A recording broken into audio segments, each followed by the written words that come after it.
All right, so we finished the game.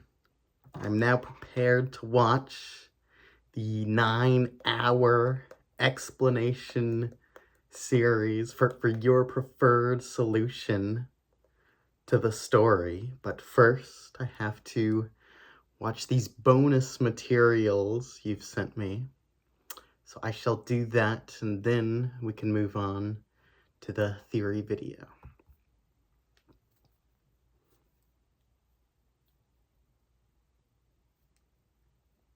Whew.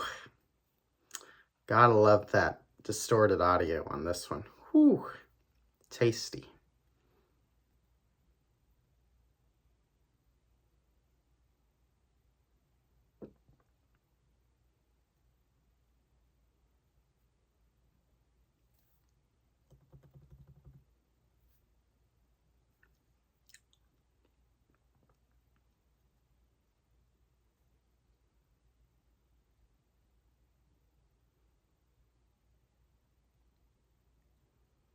Wow, it's animated. It's an anime now. It's no longer a visual novel.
Okay, that was a weird pause.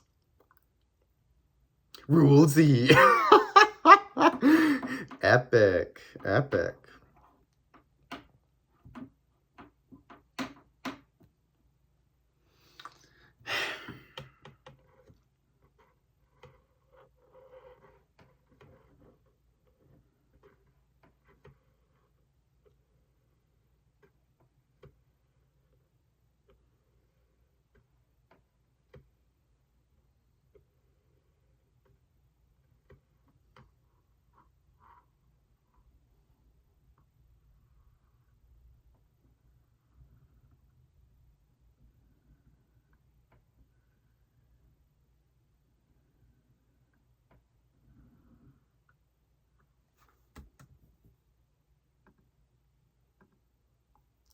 No matter how complex is, the maze is.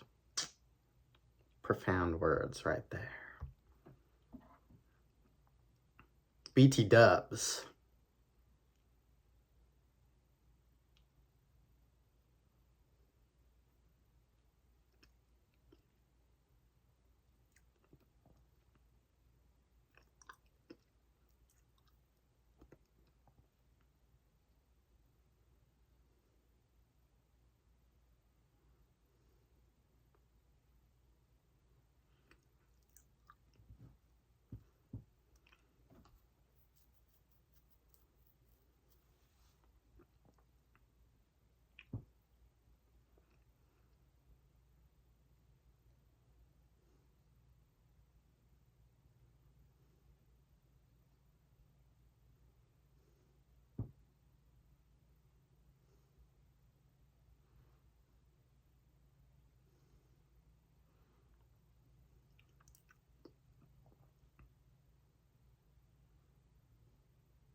Okay.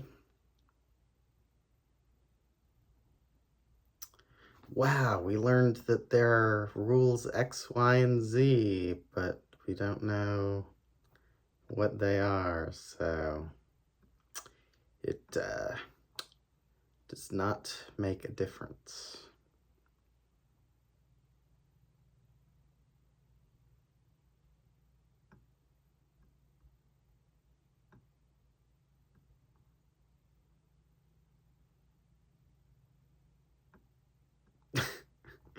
Good theory, bruh.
You said that people who weren't me find George creepy.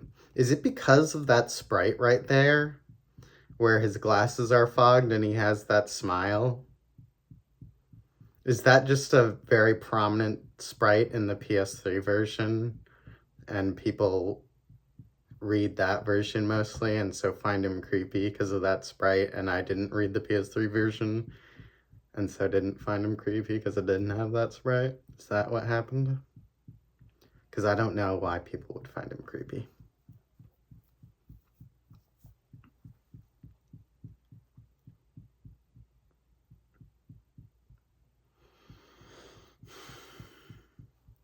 I mean, how would you find him creepy but not find Battler, who, like, the first thing he does in the game is attempt to grope his sister's tits, creepy? Or not his sister, his cousin.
Don't ever bore us. Well, that might be tough with me as the audience. Gonna have to radically alter things over here.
Sinisterly.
Ryukishi insulting his audience is pretty obnoxious.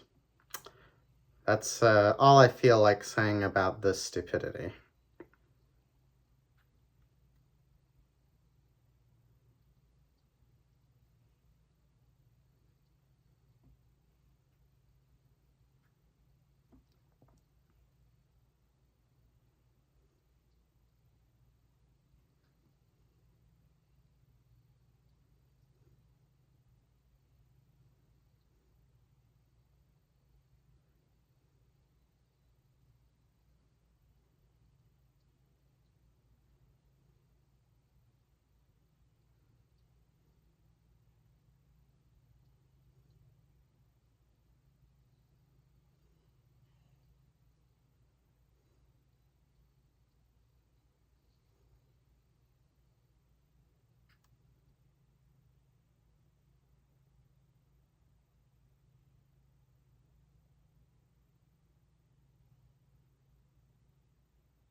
forgery, also known as omake.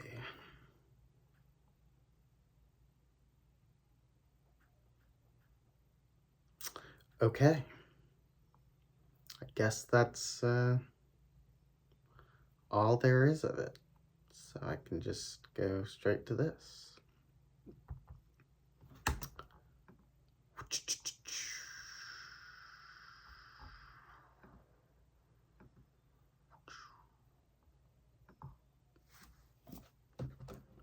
Boom. The earbuds are out. I'm playing this one out loud so that the audio will be picked up by this, so that way I can pause it at any time without having to do a bunch of editing, and you'll still be able to follow what's going on.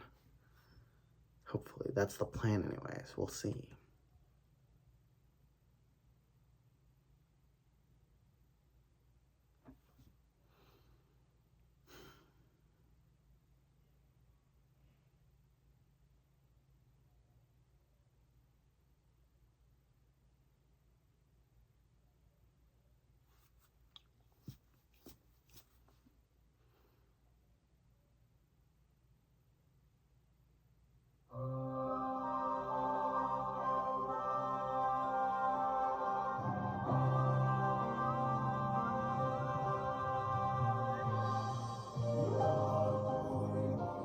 This is a video presentation of a full explanation of the story of Umineko no Nakokoro ni. A couple of months ago, I made a video called Umineko Explained after reading the first 4 novels. In this video, however, I'm going to deal with the entire story, in other words, all 8 novels together. If you have read all 8 novels and haven't seen my first video, I would actually advise you to not watch the original first. The reason for that is because my position has slightly changed since then, and since this video will contain all relevant information from the original one. If you haven't read all 8 novels or have only seen the anime version, I actually do advise you to watch my original Umineko Explained video, because this video is specifically aimed at people who have read all 8 novels, and therefore I will assume in this video that the viewer has read all 8 novels and knows the entire story. Whoa, that's just like me. So if you have read all 8 novels, then you would pretty much know what the truth behind the story is supposed to be, even though it isn't told in a very straightforward fashion. So it may seem like such a thorough explanation video is pretty redundant if the truth behind the story has already been revealed. After all, the author of the story, known as Ryukishi07, pretty much confirmed who the real culprit is in interviews. But in a minute you will understand why this video is very, very necessary. So let's first summarize in a nutshell what the official explanation is supposed to be. In other words, what the whodunit, howdunit and whydunit of the story were according to the author, at least in regards of what he confirmed in interviews and what would be the most straightforward interpretation of especially the 7th novel. The official explanation is that the true culprit of Umineko is Shannon, who also happens to be the same person as Canon. Both are personalities of a person referred to as Yasu, who is the secret child of Kinzo and the Kuwadorian Beatrice, also known as Leon. This Yasu character is also the quote-unquote witch Beatrice, who appeared on the island and who is responsible for the murders. All of Yasu's personalities have or had a relationship with one of the Yoshiromiya cousins. Beatrice to Butler, Shannon to George, and Canon to Jessica. In 1986, Yasu committed the mass murder in order to decide everyone's fate, to see which persona, if any, would live on to experience love with their significant other. Yasu committed all the murders herself, but had Genji, Kumasawa and Dr. Nanjo as accomplices, plus extra accomplices who differ from game to game. In order to commit the murders, Yasu relied heavily on the ability to switch between her Shannon and Canon persona, since they both share the same body. This is also referred to by fans as the Shikanon-Triss theory. If you have also read some interviews with the author Ryukishi, you would know that he basically confirms this, so we can basically refer to this explanation as the quote-unquote official explanation. So from now on, when I use the term the official explanation, you know what I'm referring to. I will also refer to the culprit of the official explanation as Shannon rather than Yasu. This is to avoid confusion later on, which will become clear later in the video. So now we have clear what the official explanation of Umineko is supposed to be, I will tell you what my position is. I believe that the official explanation is a lie. Yes, you heard that correctly. I believe that the author, Ryukishi, is deceiving his readers into believing a false explanation. He would never do such a Now, thing. that's a pretty bold statement, Ryukishi but I will lying? make yet another No. bold statement. I can prove beyond reasonable doubt that the official explanation is a deception. In other words, I am strongly convinced that Ryukishi is trying to deceive his readers into believing that Shannon and Canon are the same person, that Shannon is the same person as Yasu, and that therefore Shannon is Beatrice and the true culprit. In other words, I believe that it's false that Shannon and Canon are the same person. That it's false that Shannon is the same person as Yasu.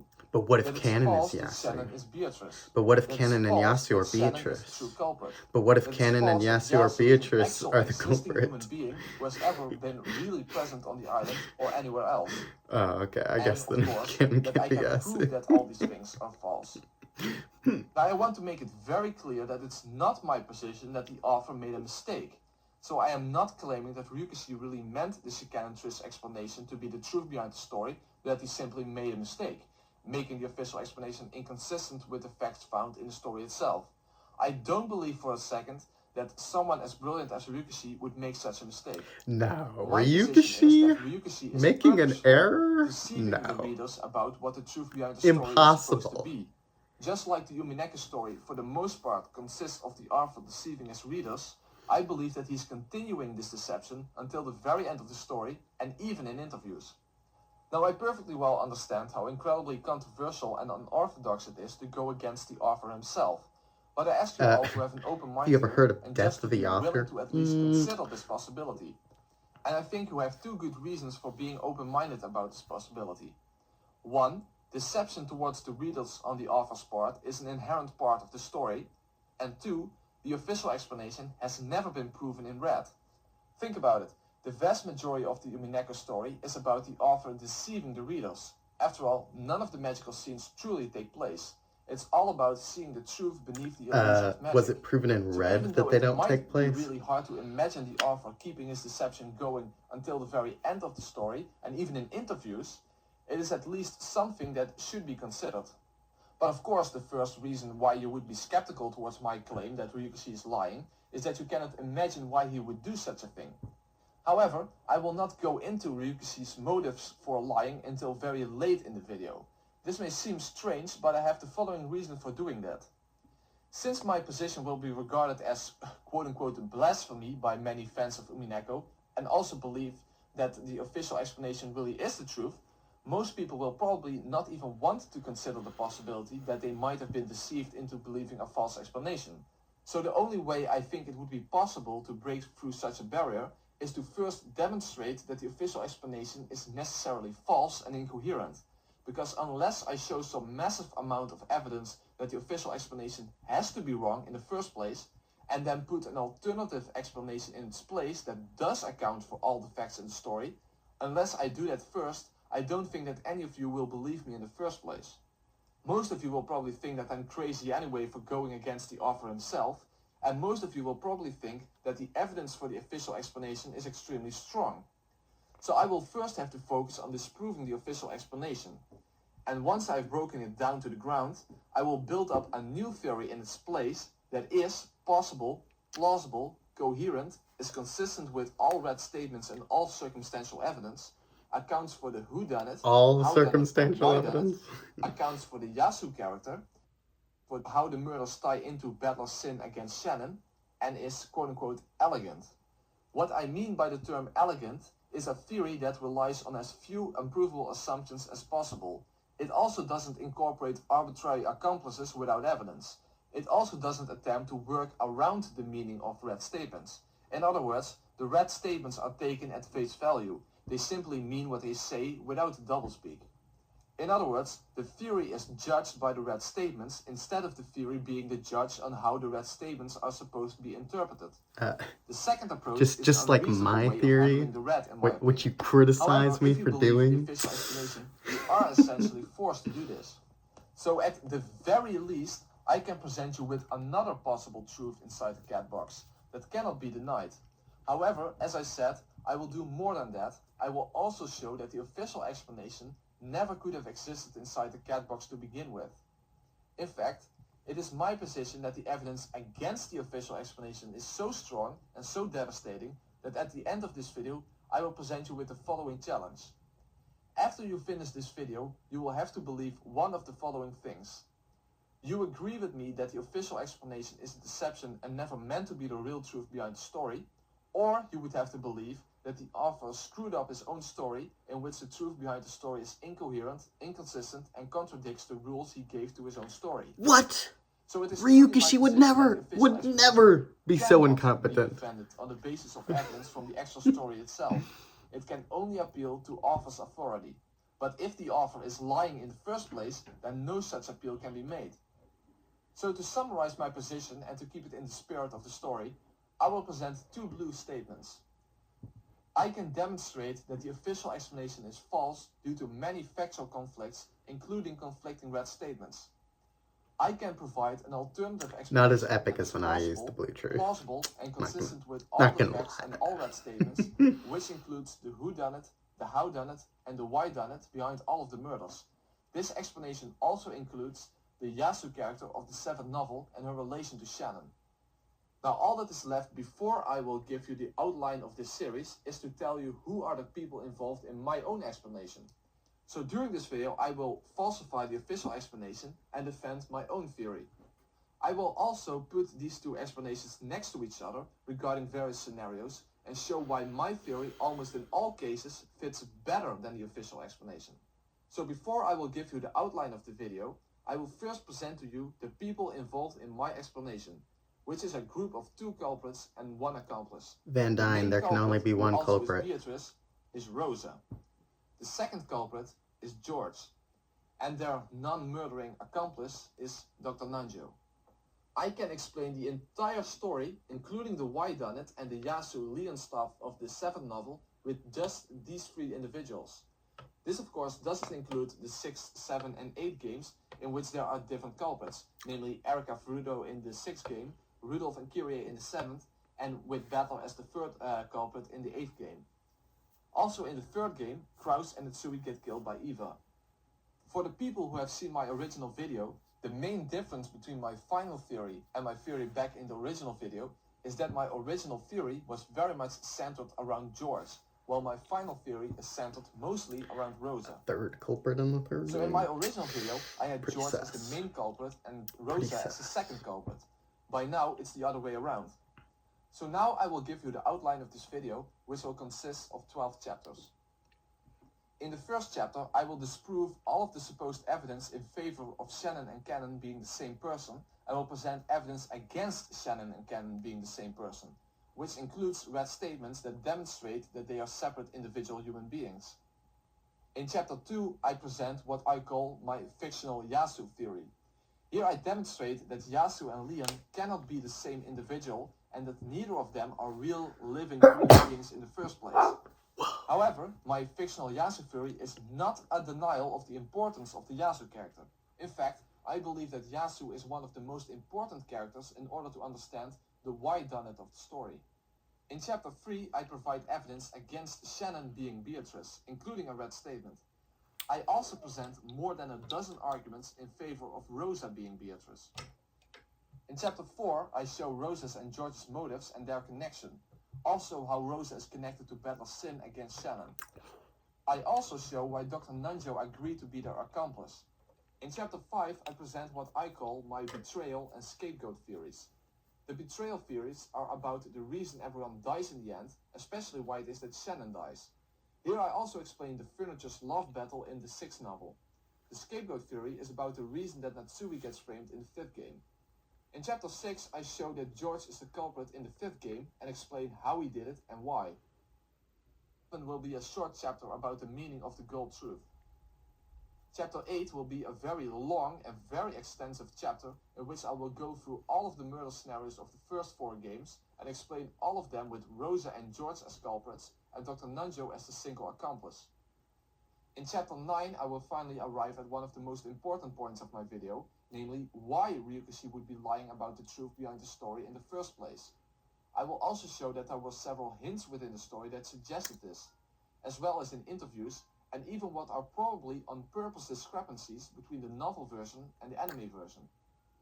In chapter 10, I will deal with the little booklet called Umineko Our Confession and what the purpose of this edition is.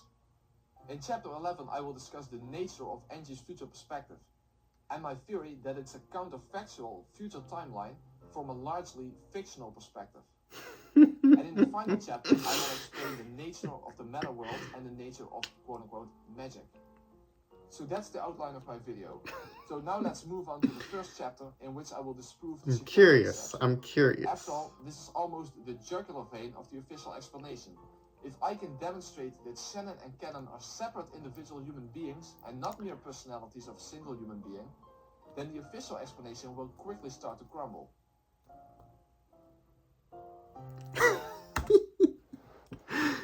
So, personally, in regards to this theory versus my theory, I'm not particularly concerned about this theory being correct. I think it's going to be easy slam dunk on me disproving this theory.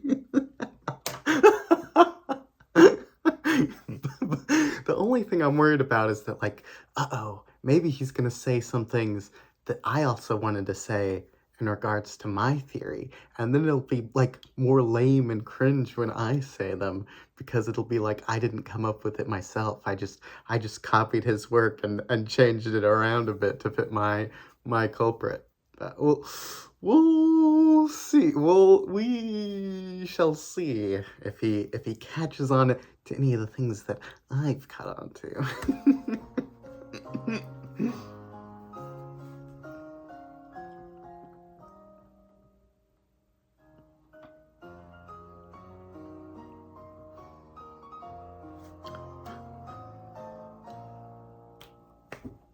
The so-called Shikanon theory is a term that fans of Umineko use to refer to the notion that Shannon and Canon are actually the same individual, namely Yasu wearing two different disguises. But if I can disprove that, anyone who believes the official explanation would really need to rethink their entire perspective on the story. So let's first outline what supposed evidence... I'm laughing now about the 5 key things. Even if you do join us... I didn't think about this before, but the servants have 5 keys, which is so silly if there's 4 of them. People red statement, the final red statement made against Erica in the 6th novel. The logic error solution of the 6th game. Canon's disappearance from the sealed cousins room and the chained guest room. Shannon and Canon never appear in front of Battler at the same time. This also includes the fact that Canon's corpse disappears both in the 2nd and in the 4th game. The when Shannon is killed, Canon goes missing forever statement from the 8th novel, supplemented by a red statement that Canon is now treated as being killed and Lambda Delta saying that's what happens when Shannon dies. And finally, the incomplete souls of Shannon, Canon and Beatrice. Only one of them will be able to experience love, and this is connected to the Furniture's love battle in the 6th novel. This may seem like an overwhelming amount of powerful evidence in favor of the Shikanon theory. So I can... Look. People don't understand evidence, okay? There's lots of evidence for lots of theories, right? I mean, even just take my Erica theory, right? I provided a lot of evidence for that, More than this. But most people would say it's a preposterous theory. It's totally silly, right? And to go a bit off script here, because I know I'm pretending like, oh, my theory, it's airtight, it's super 100%. I am trolling a bit with my theory. I do believe that it's the best theory, but I also think that's kind of because there is no good theory, right? That Ryukishi actually did just mess up. But it's still very easy to create lots of evidence for a wrong theory, right? Because there's lots of evidence for almost anything, even things that are totally super wrong. People have this idea that if something is true, then it has all the evidence. If something's false, then it has no evidence. But this is just not the correct way to think about things. This is not how Bayesianism works.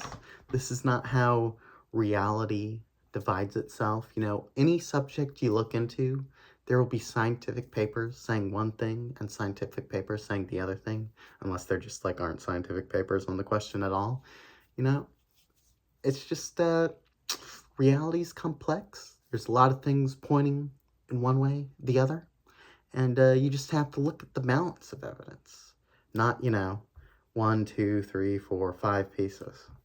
I can understand why so many people believe Shannon and Cannon to be the same person. However, I can disprove all of these supposed evidences.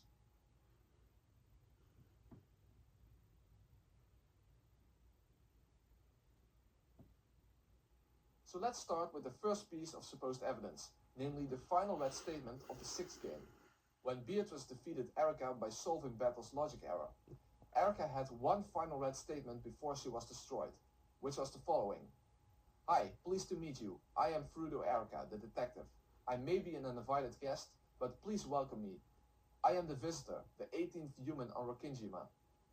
To which Battle responds, sorry, but even if you do join us, there are 17 people. So what is basically suggested here, especially given that this occurs right after the logic error was solved, is that even if Erica joins the group, there are still only 17 people on the island. In other words, since Shannon and Cannon are the same person, the original amount of people on the island was 16, and adding Erica to that would make 17 instead of 18. Sounds nice and all. Unfortunately, this explanation is 100% completely impossible.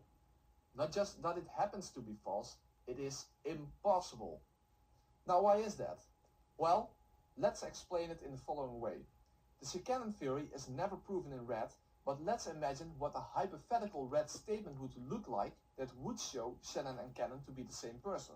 Shannon and Cannon are the same person. Like Shannon and Cannon are the same person. Or Shannon and Cannon are one person.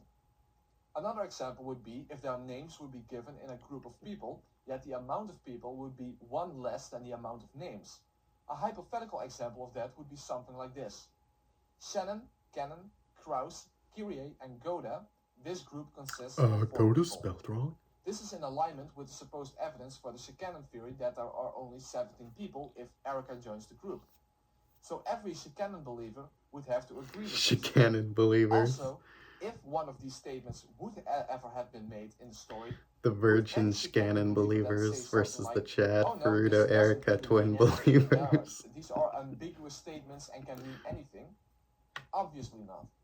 So if you turn that around, this means that the hypothetical red statement disproving the notion that Shannon and Cannon are one individual would look like this.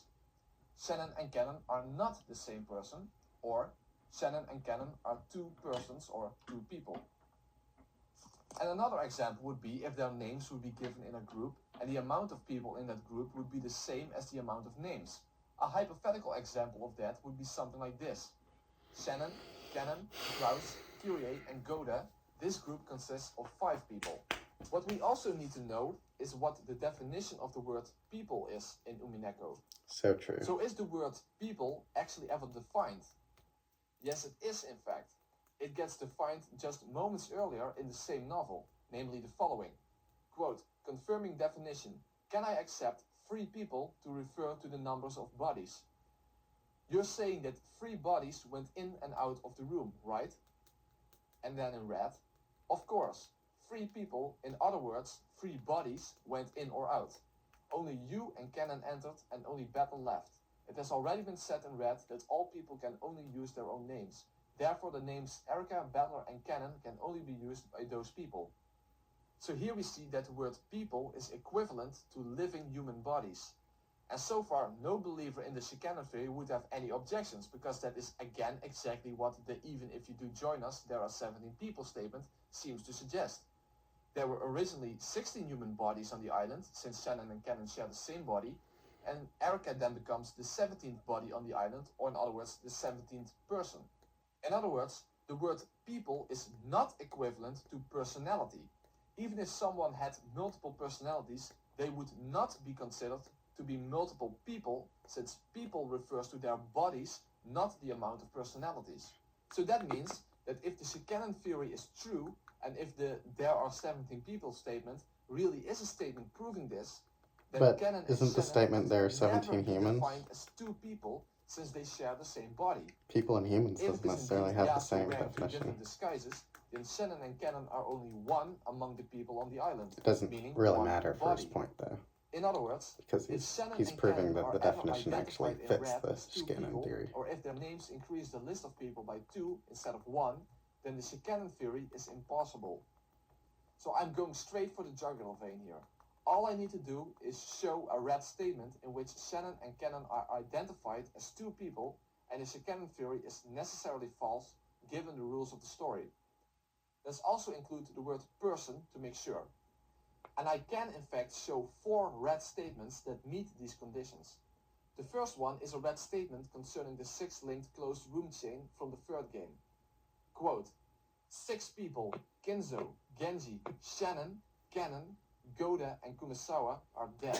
LOL, right? So here we got 6 names identified as 6 people. Dang, he destroyed them. He got him right there. Why does he keep spelling Goda that way? That's not correct, is it? Goda, Umineko. Surely it's this. Yeah. Wow, he must be wrong about everything. He can't even spell Goda's name correctly. Oh my gosh. What? It's spelled like that. What? Also known as Gouda in the manga.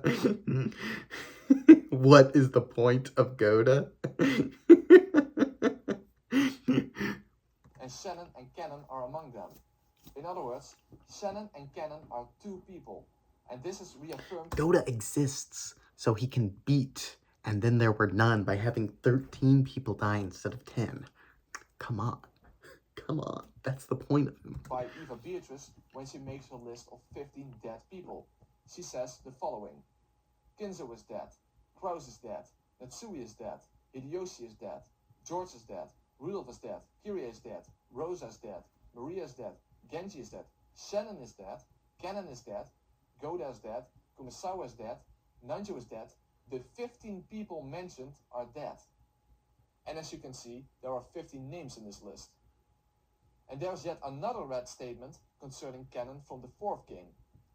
Among the 5 people in Kyrie's group, he, which is referring to Cannon, was the first to die. The group that this statement refers to consists of Cannon, Shannon, Dr. Nanjo, Kraus, and Kyrie. Shannon and Cannon are also implicitly defined as separate persons, namely in the 2nd game when Beatrice made a red statement regarding the master keys. The only master keys are the ones that each servant holds, 1 per person. So what we see here is that there is 1 master key per person who is... Not 1 per human, though. I mean, just saying. Just saying is all. And this is again confirmed in the 3rd game when Battler asks how many master keys there are. To which Beatrice responds, there are 5, 1 for each servant. There are only 5 master keys. So this means that there are 5 servants and each of them is carrying 1 of the 5 master keys. The 5 servants are also defined as 5 persons. Shannon and Cannon both are servants who carry master keys. Therefore, Shannon and Cannon are 2 persons. If the Shannon theory was true, Yasuo would be carrying 2 master keys, but the first red statement denies that possibility. You also can't claim that there are only 4 master keys, since it's both confirmed in red that there are 5. And we also see all 5 of them together from the objective perspective in the servants' room scenario in the 2nd game. So by this we can demonstrate 2 things. 1. Shannon and Cannon are 2 people. 2. The final red statement of the 6th game cannot refer to there originally having been 16 people, which with the addition of Erica would come to 17 people, because Shannon and Cannon already are 2 people on the island, not 1. So in conclusion, because of these red statements, it is established that Shannon and Cannon are both 2 people and 2 persons, for which the same kanji is used in Japanese, by the way, which means that they have separate bodies. In other words, Shannon and Cannon are 2 separate individual human beings. Of course, some people will still try to wiggle their way out of this, but even if people could refer to personalities, that would still falsify the Shannon theory. First of all, it goes against the definition of people given in the 6th novel, In other words, saying that people can refer to personalities is nothing more than your own arbitrary opinion. There is no evidence for such an interpretation, and there is evidence against it. After all, if Shannon and Cannon are both personalities of Yasu, then we are not dealing with merely two personalities to begin with, but at least three. Namely, you have Yasu herself, her Shannon personality, and her Cannon personality, and one could even argue that you would have to include her Beatrice personality as well, so that would make 3, if not 4 personalities, rather than 2. But even if there would be just 2 personalities to Yasu, then the "there are 17 people" statements actually disproves the Canon theory, because it shows that there are 17 personalities in the island, even when Erica is included. So it doesn't really matter whether the word people refers to either bodies, as in the red in the 6th game confirms, or to personalities, which the Canon believers simply made up. In either case, there is a conflicting red statement. If people means bodies, then the Canon theory is wrong. If people means personalities, then the Canon theory is wrong. And this becomes even more apparent when you consider that most believers in the official explanation believe that Yasu can let her personalities die without her body dying. For example, in the 2nd game, there is the red statement that Cannon was killed in Jessica's room. And in the 3rd game, Shannon and Cannon are both confirmed dead in the first Twilight. So what many believers in the official explanation believe is that Yasu can kill her own personalities, meaning that Shannon and Cannon can die without Yasu dying. But if you take that to the logical conclusions, when you assume that the word people can actually refer to personalities, then the following would have to be true. Namely, that Yasu herself doesn't fall in the category of people. In other words, let's say that everyone apart from Yasu dies, and Yasu then also kills her Shannon and Cannon personality. Then that would mean that even though Yasu still exists on the island, it could be stated in red that there are no people on the island. Now, would that make any sense at all? It doesn't matter how you take it. People is defined as living human bodies, not personalities. So even if you want to claim that it refers to personalities, you are simply making that up without evidence. But even if you do that, then you still run into fatal problems, since Yasu would have more than 2 personalities and would still be a person even if she never made up her Shannon and Cannon personality. So at the very least, she would have 3 personalities, and arguably 4. So the red causes an unsolvable dilemma for the Canon believers. No matter which definition you choose, it still disproves the Canon theory. You can't even claim that Cannon was a real-life individual, but who got killed before the starting point of all games, and that Shannon simply disguised herself as Cannon. After all, there are several red statements that prevent that possibility. The only one who can claim Cannon's name is the person himself. A different person cannot claim his name. They definitely would not mistake any different person for Cannon. Cannon is dead. Among the 5 people in Kyrie's group, he was the first to die. In short, he was the 9th victim. There simply is no way to get around it. Shannon and Cannon not only are not the same person, but they can't be the same person. They have to be separate individuals. The red truth, the highest authority in the story, testifies against the Canon theory.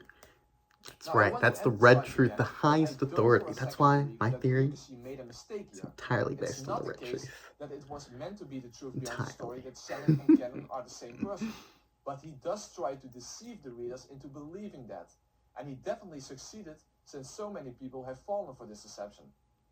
But even if you cannot yet believe that he would try to deceive his readers into believing a false explanation, and would appeal to author's authority, and use quotes from interviews in which Ryukishi seems to confirm the Canon theory, that still wouldn't do you any good. After all, even the designer of a game needs to play by his own rules. So the author can say what he wants, it doesn't change the fact that his own rules disprove the Canon theory. Therefore, we are forced to conclude that he either screwed up his own story, or the Canon theory was a deception from the start. And I think that you can all agree with me that it is extremely unlikely that the author simply made a mistake. Impossible, no way. Actually, this by itself would be enough to disprove the Canon theory. But I think there are even more reasons to reject it. Moreover, the Canon theory is not even necessary to explain all of the supposed pieces of evidence that supposedly speak in favor of it in the first place. But if the Canon theory isn't true, then what is the "even if you do join us, there are 17 people" line about? If Shannon and Cannon are separate individuals, then why are there only 17 people even if Erica joins them? But before I explain that, I will first move on to the solution of the logic error. because this is basically seen as the main piece of evidence for the Shannon theory. I have seen people write that the Shannon theory shouldn't even be up for discussion, since it's the only conceivable solution to the logic error of the sixth game. So, is that true, or is there in fact an alternative solution to the logic error?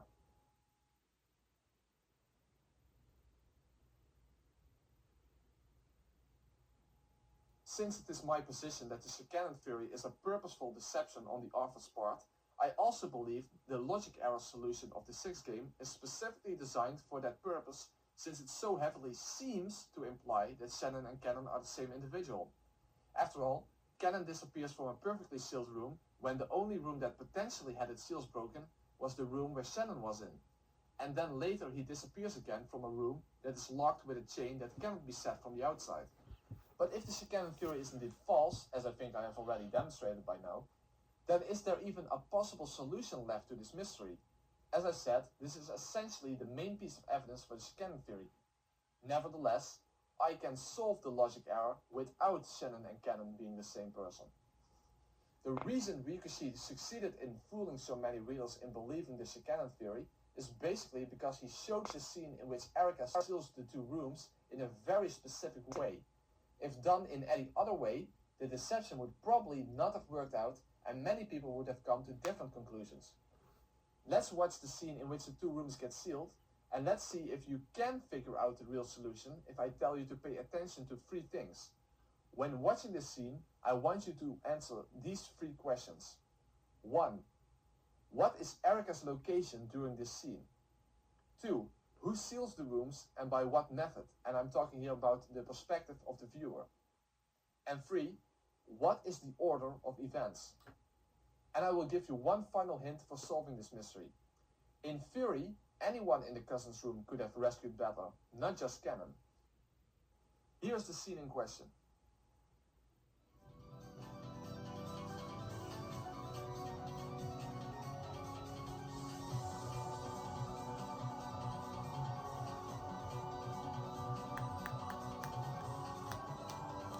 Got some epic Windows 97 vibes going on here.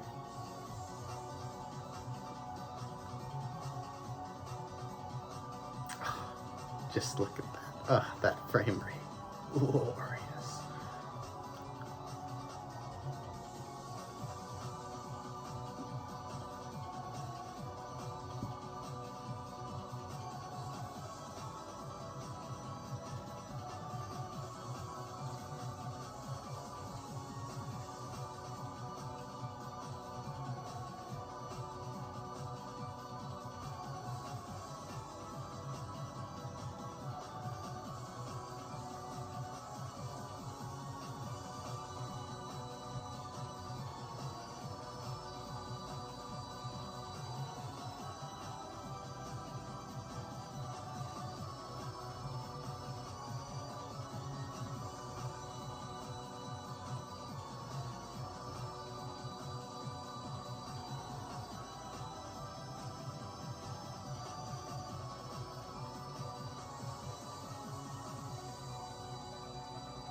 whoa, she has to say everyone else because the canon is real, and so she couldn't have said canon and it's been true.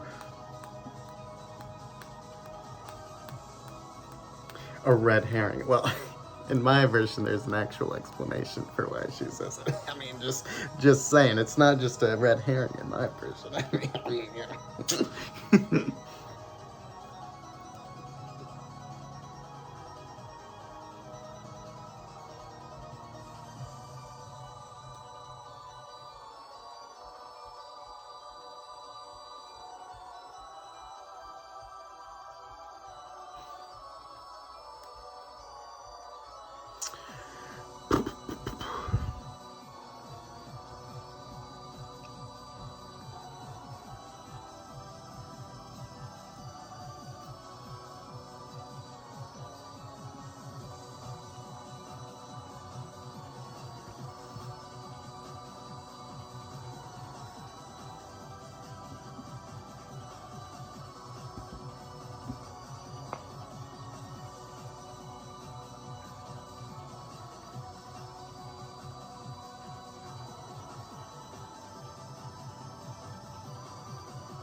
Glorious. Oh, beautiful. Beautiful. Boom, boom, boom, boom. Boom, boom, boom. Boom, boom, boom. Boom, boom, boom.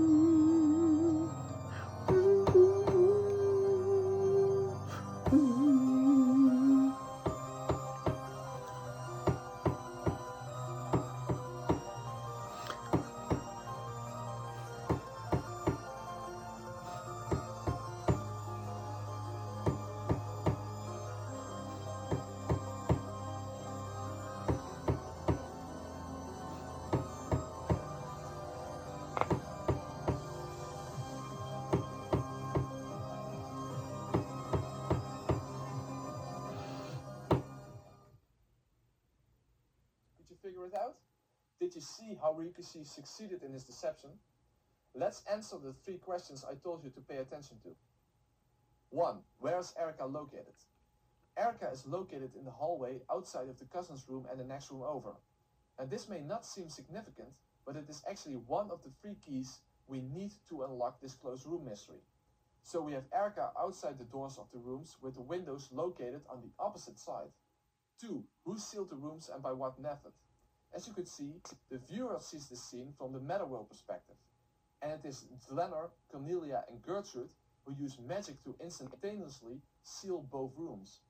But that's merely the viewer's perspective. This is not what could have happened in the real world. In the real world, Erika would have needed to seal the rooms herself by means of manually applying the tape to the doors, and then she needed to go around and apply it to the windows as well. False. Do you know why this is false? Can you figure it out? It's because she would have sealed the windows first before she ever went into the rooms, right? Right? Think about it. Think about it. There's no reason for her not to do this. And it makes it impossible for anyone to have gotten out, right? Because these would already be sealed before she did this, and then these doors would be sealed immediately after while she was in the hallway and could see anyone coming out. Furthermore, let's say that she did do it the wrong way. She did the doors and then she went out to do the windows. When she was doing the windows, well, you can see through windows. This creates 2 problems. 1, the people inside would see her doing it, which is silly, right? That creates obvious issues. And 2, she would see that, uh-oh, Canon's not here. This is an issue for me, right? So obviously it makes more sense for her to have done the windows first and then do this. That's all I'm saying. This is the second key. And the third question, what was the order of events?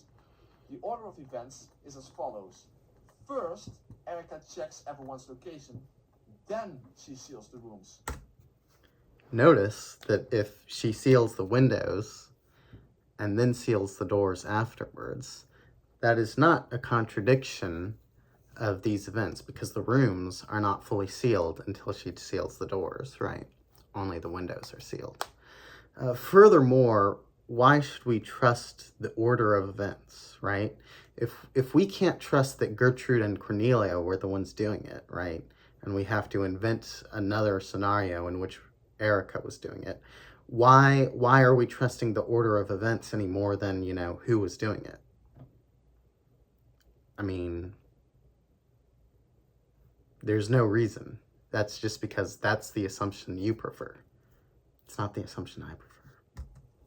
If the order had been the other way around, it would indeed have been impossible for Cannon to escape the cousin's room. But this is the final key to unlock this mystery, namely the factor of time. So here's my blue truth.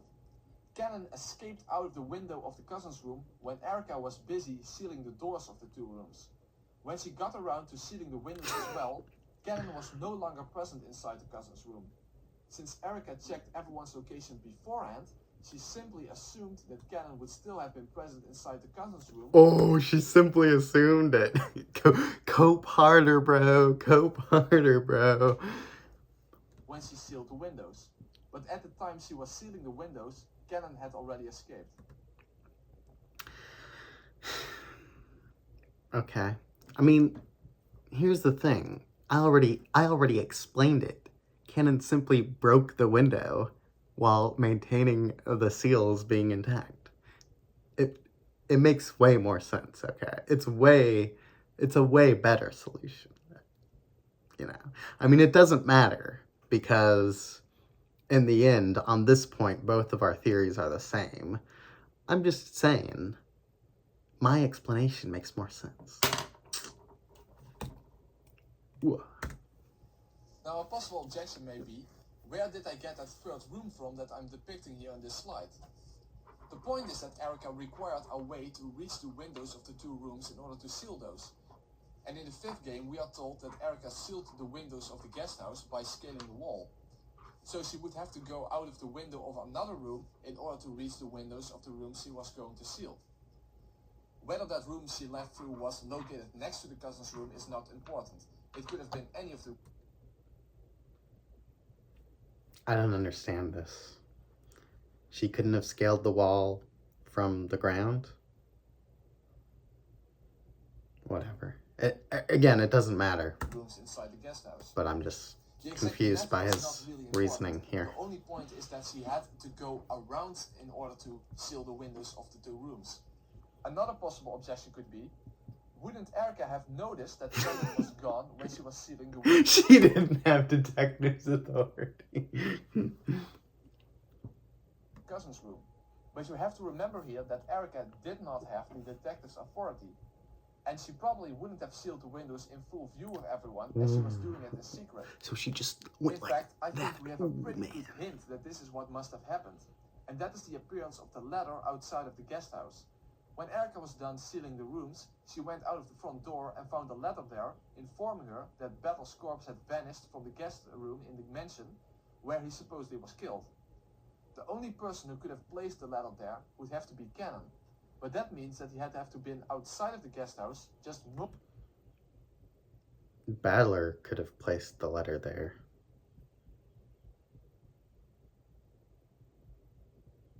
Could he have? No, he couldn't have, because his room was sealed beforehand, right? Yeah, okay, I see. Moments after Erica was done applying the seals. So in short, Erica checked everyone's location and then started applying... I guess in a sense that does make his explanation make more sense, just because breaking the window would make a lot of noise, right? And so she would have heard it, especially because, like, she's got, like, super hearing or whatever. Though, I mean, I guess she also would have heard Cannon opening the window and jumping down, regardless. It doesn't really make sense either way, but oh well. Oh well. And the seals to the doors. In the meantime, Cannon escaped through the window. Erica probably didn't went outside using the front door, but used one of the windows in one of the other rooms to scale the wall of the guest house to apply the seals to the windows of the cousin's room and the next room over. By that time, Cannon had placed the ladder on the doorstep of the guest house. When Erica finished applying the seals to the windows, she went back inside again and went out of the front door. There she found the ladder that Cannon had just placed there moments earlier, and Cannon was now hiding somewhere outside. So the whole issue of the possibility of the seals on the windows of the next room over having been broken during the time of the logic error is a complete red herring, which was put in there to allow for the Cannon theory deception. Cannon actually escaped from the cousin's room in between the time it took for Erica to seal the doors and move to the windows. And not because he is Shannon in disguise, who escaped from the next room over and then appeared as Cannon. So that takes care of Cannon's escape from the cousin's room. However, the same trick cannot be used to explain Cannon's disappearance from the guest room. After all, it was impossible for Cannon to escape in the first place, since the red proves that only Butler left the guest room after he, Erica, and Cannon had entered it. In other words, Cannon literally had to stop existing in the guest room. The official explanation would be something like this. Cannon changed back into her Shannon outfit, so therefore no longer existed inside the guest room, since it was now Shannon hiding inside the closet instead of Cannon. Or another way of putting it would be that Shannon killed her Cannon personality while in the closet, whatever that is supposed to mean in the first place. But something coherent along these lines would be what the believers in the Cannon theory would believe. However, this was never a good explanation to begin with. After all, why on earth would Shannon first change into her Cannon outfit, either in the next room over in front of George or outside in the middle of a typhoon, and then change back again when she was inside the closet? So Cannon rescuing Butler, if he's the same person as Shannon, makes absolutely no sense from the island perspective. So is there an alternative solution that would fit actually a lot better, given what was really going on inside that room? Namely, that a deranged killer who had just decapitated 5 people was now looking for Butler, whom she knew to be... I guess...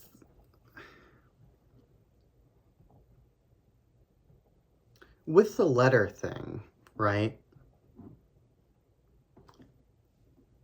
In the 5th game, there's a whole thing with a letter being deposited somewhere and like, oh, it couldn't have been done this way, it couldn't have been done this way, right? And some of those are about like how someone couldn't have placed the letter there and then timed it to drop at this point.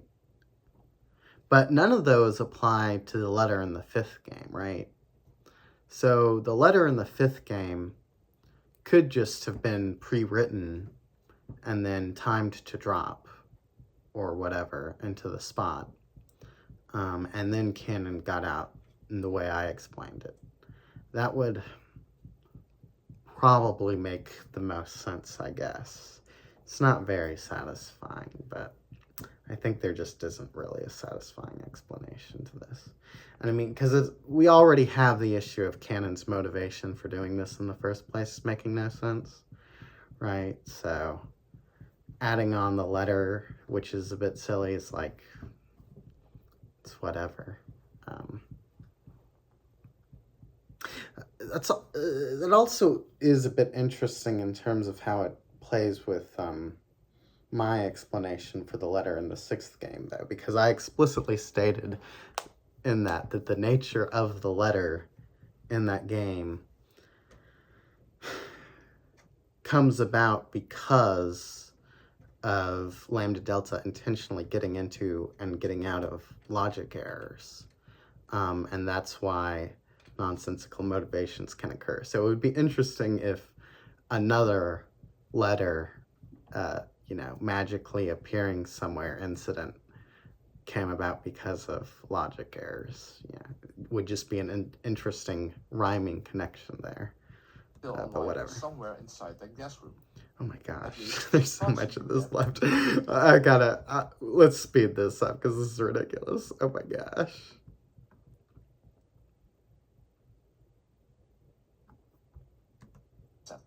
Actually, the answer is extremely simple.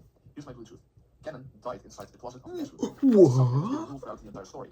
Saying person X exists on location X requires that person to be alive unless they specify that it's a corpse. After all, the reason Kenzo isn't counted among the list of people who exist on the island is because he's already dead, even though his corpse is in fact present on the island. That's how Erica is able to coin him. We actually don't... Oh, yeah, we do know his corpse is present on the island, sorry. Regarding the location of Kenzo in the fifth game. Because Kenzo is dead, he's not considered to exist anywhere on the island. So she can name any location and say in red that Kenzo doesn't exist there. Another example is in the second game, when they find Jessica's corpse in her room. The answer states in red who exactly is present inside that room. Jessica is not included in that list, so she then specifies Jessica as a corpse in order to add her to that list of people. In other words, that these people and the corpse of Jessica are present inside this room. And when Erica asked for the locations of everyone before she sealed the 2 rooms, she specified that it was regarding the locations of everyone's body, so that the victims of the first twilight could also be included. This means that if Cannon was killed inside the guest room, then he would no longer be considered present inside the guest room, and therefore Beatrice could say in red, Cannon does not exist in the guest room. Of course, this includes all parts of the closet, the bedroom, and the bathroom. But how did Cannon actually die inside the closet? That seems kind of random. But the answer is extremely simple. In the meta world, the fight with the red and blue statements is represented with guns, which use either blue or red bullets. When Erica states in blue that Cannon is hiding inside the closet, she shoots through the door of the closet, and then we see Cannon disappear. But when we think about what was happening on the island, the gun easily becomes a real gun. After all, Erica had just killed 5 people and decapitated them afterwards, so she probably had got her hands on one of the guns. Island Erica was actually planning on killing Battler, so she was looking for him in the guest room. Battler had hidden himself in the closet, however, and set a trap in the bathroom. When Erica was dealing with the trap in the bathroom, Cannon and Battler switched places, and Cannon set the chain before he went into the closet. When Erica came back out of the bathroom, she noticed that the chain was still set, meaning that Battler could not have left the room, and that he had to have been hiding inside the closet. Erica then shoved right through the door of the closet, like she did from a metal perspective, and killed Cannon in the process. But why did any of this happen in the first place? Well, let's tie everything that happened on the island during the 6th game together into a logical and coherent story. So here's a summary of what we already knew about what was going on, put together with my theory. A deranged, obsessive girl washed up on Gorkinjina after falling from a ship. She was welcomed as a guest by the Ushimir family. Due to her obsessive detective stories and claiming to have such a knack for solving mysteries, Battler gets the family to join in on pulling a prank on her. He, Kyrie, Eva, Natsui, Rosa, and Maria participate in setting up closed rooms for themselves and then play dead. Kraus, Rudolph, Hideyoshi, and Goda cut the chains for all the rooms and pretend to find those 6 as being corpses in order to fool Erica into believing a murder occurred. Then Erica decides to put everyone into 2 rooms to keep each other under surveillance. They all play along since this was basically part of the plan, as the next step was to make Battle's corpse disappear, for which the ladder was arranged. As we learned in the 5th game, the wall between the cousin's room and the next room over is very thin, so if you keep your ear pressed against it, you can hear what's going on in the next room. After all, they needed to monitor what Erica was doing. When they heard Erica leave the next room over, Cannon quickly escaped out of the window so he could place the ladder on the doorstep of the guest house as part of the game. However, what none of them realized is that Erica is completely insane. Since she couldn't be sure that the 6 victims truly were dead, and since she now could move freely throughout the mansion, she took one of Kinzo's guns and shot all of the people playing dead, apart from Battler, and decapitated all of them. That way she could be sure that all of them were dead. She did notice, however, that they had been playing dead, so she realized that this was all a game set up by Battler.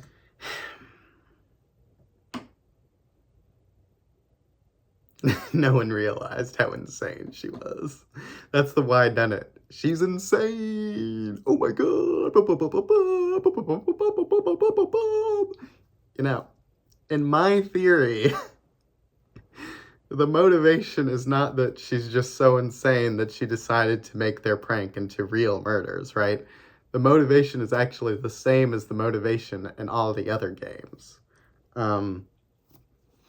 And this motivation ties into Battler's sin and yada yada, you know, it all fits instead of being a big deviation, right?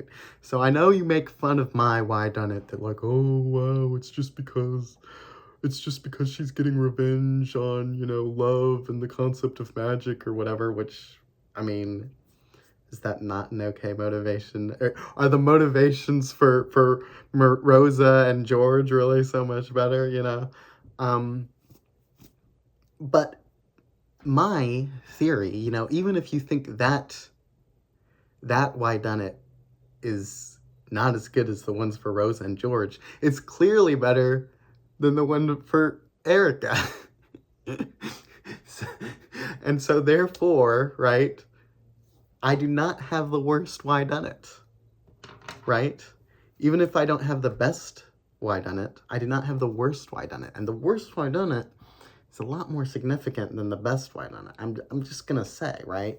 Because the worst why done it disproves something, whereas the best why done it is only something you prefer, right? That's all I'm saying. That's all I'm saying. So she went to the room where Battler was to kill him.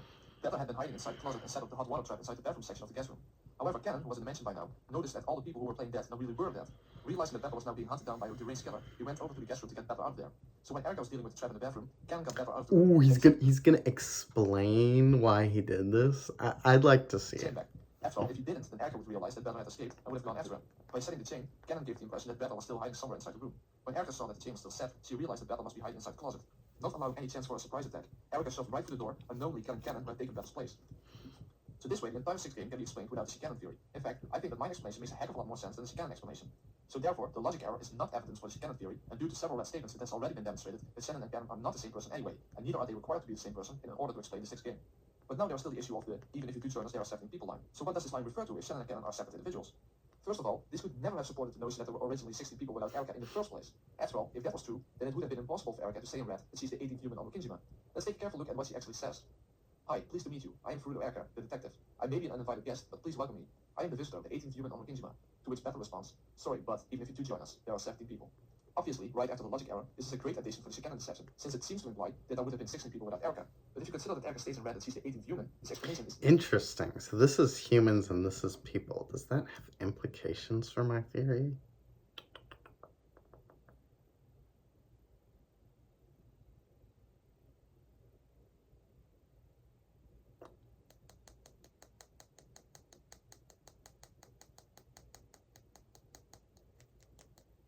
necessarily false. Now, there are two things that need to be accounted for when interpreting the even if you do join us, there are 17 people line. One, why is Erica's red in the form of an introduction? And two, the fact that Battle's red is used to kill Erica. I believe that this is not a denial of either Shannon or Cannon as a person, but a denial of Erica. So here's my blue truth. Shortly after Erica Furudo washed up on Rokkinjima, she died. Therefore, neither the fifth nor the sixth game can be the truth regarding the real 2 days of the Rokkinjima murders. Now, this is probably extremely confusing, so let me explain. In order to do that, I will need to explain a technical logic term, namely the term counterfactual.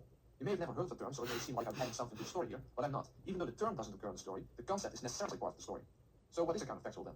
A counterfactual is basically something that would be true if something else would be true that happens to be false in reality. In other words, you could phrase it like this. 1, if A, then B. 2, not A. 3, therefore not B. B is the counterfactual here. It is something that would be factual if A also would have been factual. For example, 1, if I eat, I am full. Eat. 3, therefore I'm not full. Let's see this in terms of 2 possible timelines. One in which I eat and one in which I don't eat. So in the timeline in which I eat, I'm full. But in the timeline in which I don't eat, I'm not full. In other words, truth number 1 is conditional on timeline A being the true timeline. If timeline B is the true timeline, however, then truth number 1 is not applicable to actual reality. Number 1 would be true if timeline A was the real timeline. But if it can be denied that timeline A is what really happened, then number 1 is no longer applicable. So let's translate this to the Umineko story and use Eva as an example in the second and third game. After all, if Angie's perspective is the truth, meaning that Eva survived, then it would be impossible for a game in which Eva died to have been the truth regarding what really happened on Rokkinjima. Basically, all games in Umineko are possible timelines, but only one of them could be the truth. If you believe that Angie's perspective is reality, then all games in which Eva died are counterfactuals. So let's say that the third game was the truth. Then game 2 is merely a counterfactual. It would have been true if the culprit decided to act out the murders the way we read in the second novel, meaning that Eva would have been killed in the chapel. But let's say that it would have been stated in red that Eva survived. If that would have happened, then that red statement would have falsified all games in which Eva died. And I believe that this is exactly what the even if you do join us, there are 17 people statement is about. I believe that Battle's red has everything to do with counterfactuals. In other words, it's a denial of the games in which Erica existed as candidates for the real 2 days. Now this may not seem that obvious at all, since it's still the case that Erica says in red that she's the 18th human on Rokkinjima. But if becoming the 18th human on Rokkinjima resulted in her death by dying on the shores of the island, then it becomes apparent why she couldn't appear in any other games. In other words, if Erica would have survived long enough to be welcomed as a guest after she washed up on Rokkinjima, then either the 5th or the 6th game would have occurred. But in reality, she is the 18th human on the island, but she died before the family even noticed that someone had washed up on the beach. Therefore, there are only 17 people, because the 18th one is already dead, and therefore plays no role in any of the other games, and specifically not in the game that presents the truth about what really happened on the island. So that's how Meta Battler kills Meta Erica. That's how both their red statements can be stated in red, that Erica is the one who loses. That's why Erica's red statement is in the form of an introduction. She asked to be welcomed as the 18th person, but Battle says that even if she would join the group, there still would be 17 people, because Erica died before she could join the family. In the meta world, this is represented by Battle's introduction. Because she died before he could join them. But then she couldn't even if you don't join us. It's not a real objection. That's just him writing poorly. Kill Erica. In other words, the 5th and 6th games are counterfactuals in which Erica does survive long enough to join the family on the island, but Battle's final red disproves the possible reality of the 5th and 6th games, which puts an end to Erica. After all, why would Erica use a welcoming statement as her final defense? This would make sense given this explanation. So the final red is about Erica, not about Shannon and Cannon. So that is Karen logic error and Battle's final red statement. I will now address the other pieces of supposed evidence for the Shannon theory.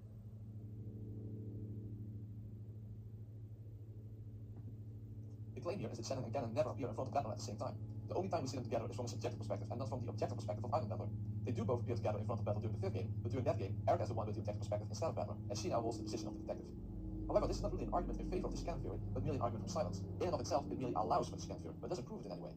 But even so, it doesn't matter that they never appear in front of Battler at the same time. The issue is not in front of whom they appear, but whether or not they appear at the same time from an objective perspective. And they do appear at the same time in front of Erica during the 5th game.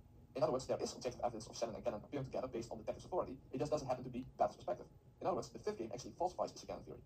So you can phrase it like this. If Shannon and Cannon appear together from any objective perspective, the Shannon theory is falsified. 2. Shannon and Cannon do appear together from an objective perspective, namely Erica's.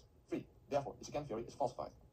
Now there's another claim that is connected to the claim that Shannon and Cannon never appear together, and that's the claim that Cannon's scores disappears in both the 2nd as in 4th game. So if Shannon and Cannon are not the same person, why does this happen? Again, this is merely an argument from silence. It doesn't prove anything in and of itself, and it becomes an irrelevant issue if there are good explanations to account for the absence of canon scores in both games. I will talk more in detail about this in Chapter 8 when explaining the murders of the first 4 games, but I will summarize the reasons for Canon's disappearance for now. The reason his corpse is missing in the 4th game is simply because his body is at the bottom of the well, where Bella couldn't find it. The reason his corpse disappears in the 2nd game is because his body was hidden away by the culprit in order to set up the Canon appearing as a demon scenario. But I think that the argument that Shannon and Canon never appear in fault of Bella actually backfires in yet another way, because the Canon theory was inherently implausible to begin with. And that's for the simple fact that the Canon theory would entail that all of the family members are unimaginably stupid. I mean, Jessica is in love with Canon and is best friends with Shannon, whom she has known for most of her life. Shannon has been her servant for 10 years and Canon for 3 years, and she never ever noticed that they were the same person. George may not live at the mansion, but even he would have to be the dumbest moron in the world for not noticing. Or what about Natsui and Kraus, who are her employers? They never noticed that the new servant boy was actually their servant girl who had worked there for 7 years. Of course, not to mention that if Shannon is also Yasu, then her Shannon outfit is in disguise as well, meaning that her original looks were that of Yasu, who began dressing up as Shannon and eventually began to use that character permanently. But I come back to that in the next couple of chapters. Goda has been working in the mansion for 2 years, and he's not even in on anything regarding Inzo's death, or anything at all for that matter. So he never noticed that 2 of the servants he was working with were actually one person for 2 years. And even if you suggest that, for example, Natsui knew about all of this, you still run into problems. After all, if Shannon's corpse wasn't present in the garden set in the 1st game, and Canon was standing there with Hideyoshi pretending that Shannon was lying there with half a face, even though she was standing there as Canon, then you have to take into account that Natsui was standing in front of the set as well. So either she didn't know about Shannon and Canon, and is therefore unreasonably stupid, or she did know, and then you have the problem that she would know that Hideyoshi and Canon were lying. Of course, you could claim that Natsui is an accomplice in the 1st game, but you would have to be pretty desperate to believe that Natsui could be an accomplice if her own husband is lying there in front of her with his face torn apart. Also, it's completely unnecessary to invoke Natsui as an accomplice, even from the perspective of the official explanation. In an interview, the author says that in the scene where Battle tries to touch Shannon's breasts, that if he would have touched them, he would have realized that they were fake. After all, it is unknown what Yasu's gender is, but even if she's a girl, the Shannon outfit includes the large breasts apparently.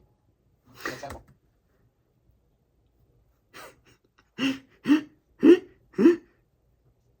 The padding is real. It's confirmed. I mean, it was a part of my theory. Wasn't Shannon that was doing it, but it was a part of the theory. Yukishi being deceitful and pretty transparently, if you ask me. After all, even though George and Shannon haven't been intimate, George has in fact touched Shannon's breast accidentally. So if Bella would have realized that they were fake, then why wouldn't George have realized it as well? Again, this is another example of people being unreasonably stupid in order for this Canon theory to work. I simply don't buy any of this at all. I see no reason to believe that Shannon is wearing any form of disguise in the first place. I can basically be short about this statement because it is irrelevant. This statement is made in Baron Castle's game that is based on different rules. For example, all windows of the mansion have bars in front of them, there are no keys but the 5 master keys, the culprits are different. Basically, this game stands on its own and is really nothing more than an actual game and a representation of what certain people believed in the future about who was what. But apparently you believe it's the key to everything and all the statements apply to the rest of the games for some reason. I don't know what you're on. I don't know what you're Moreover, on. it's not even a red statement. The red merely says that in this game, when Shannon was killed, Canon was treated as being killed and his masterpiece destroyed. I see it as nothing more than a cunningly placed reference to get people who either have already fallen for this Canon deception, or people who just weren't sure yet, to believe. To me, it is in fact a confirmation that Ryukishi is toying with his readers. In the 6th novel, there's the whole issue of the incompleteness of souls and the fact that only one of the couples can experience love. I'm talking here about Shannon and George, Canon and Jessica, and Beatrice and Bella. According to the official explanation, Beatrice, Shannon, and Canon are all the same person, so it's obvious why eventually only one of them can be with their significant other. But if at the very least Shannon and Canon are separate people, then what is this whole frontal love battle really about? However, I will not yet explain this at this point in the video, because I first need to get the nature of Yasu and Beatrice clear. So I will come back to this issue in a later chapter. Also, for the moment, it is not relevant anyway, since it cannot save the Canon theory. Given all the evidence against the Canon theory, a different interpretation of the frontal love battle is already necessitated. But for now, I will give you a little hint. If my explanation of the logic error is correct, then Canon is dead, so he cannot be with Jessica. Shannon won because she and George are still alive. So since Beatrice also lost, and moreover lost before Canon, then what is a reasonable conclusion about the person who Beatrice represents? I'll let you think about that for the next couple of chapters. Okay, so now apart from the French's love battle, I have accounted for all the supposed evidence in favor of the Canon theory without it, and have presented, in my opinion, lethal evidence against the Canon theory. So not only is the Canon theory essentially impossible, but it's not even required for Shannon and Canon to be the same person in order to explain, well, basically anything in the story. In fact, as soon as you let go of this absurd notion that they are the same person in 2 disguises, things actually start to make a lot more sense. But what about the Yasu and Beatrice persona? Even though Shannon and Canon aren't the same person, you could still claim that Shannon and Yasu and Beatrice are the same person. Of course, you would have to believe that Yasu even exists as a real human being in order to believe that. But I think that the best evidence we have available suggests a very different perspective on the Yasu character in the 7th novel.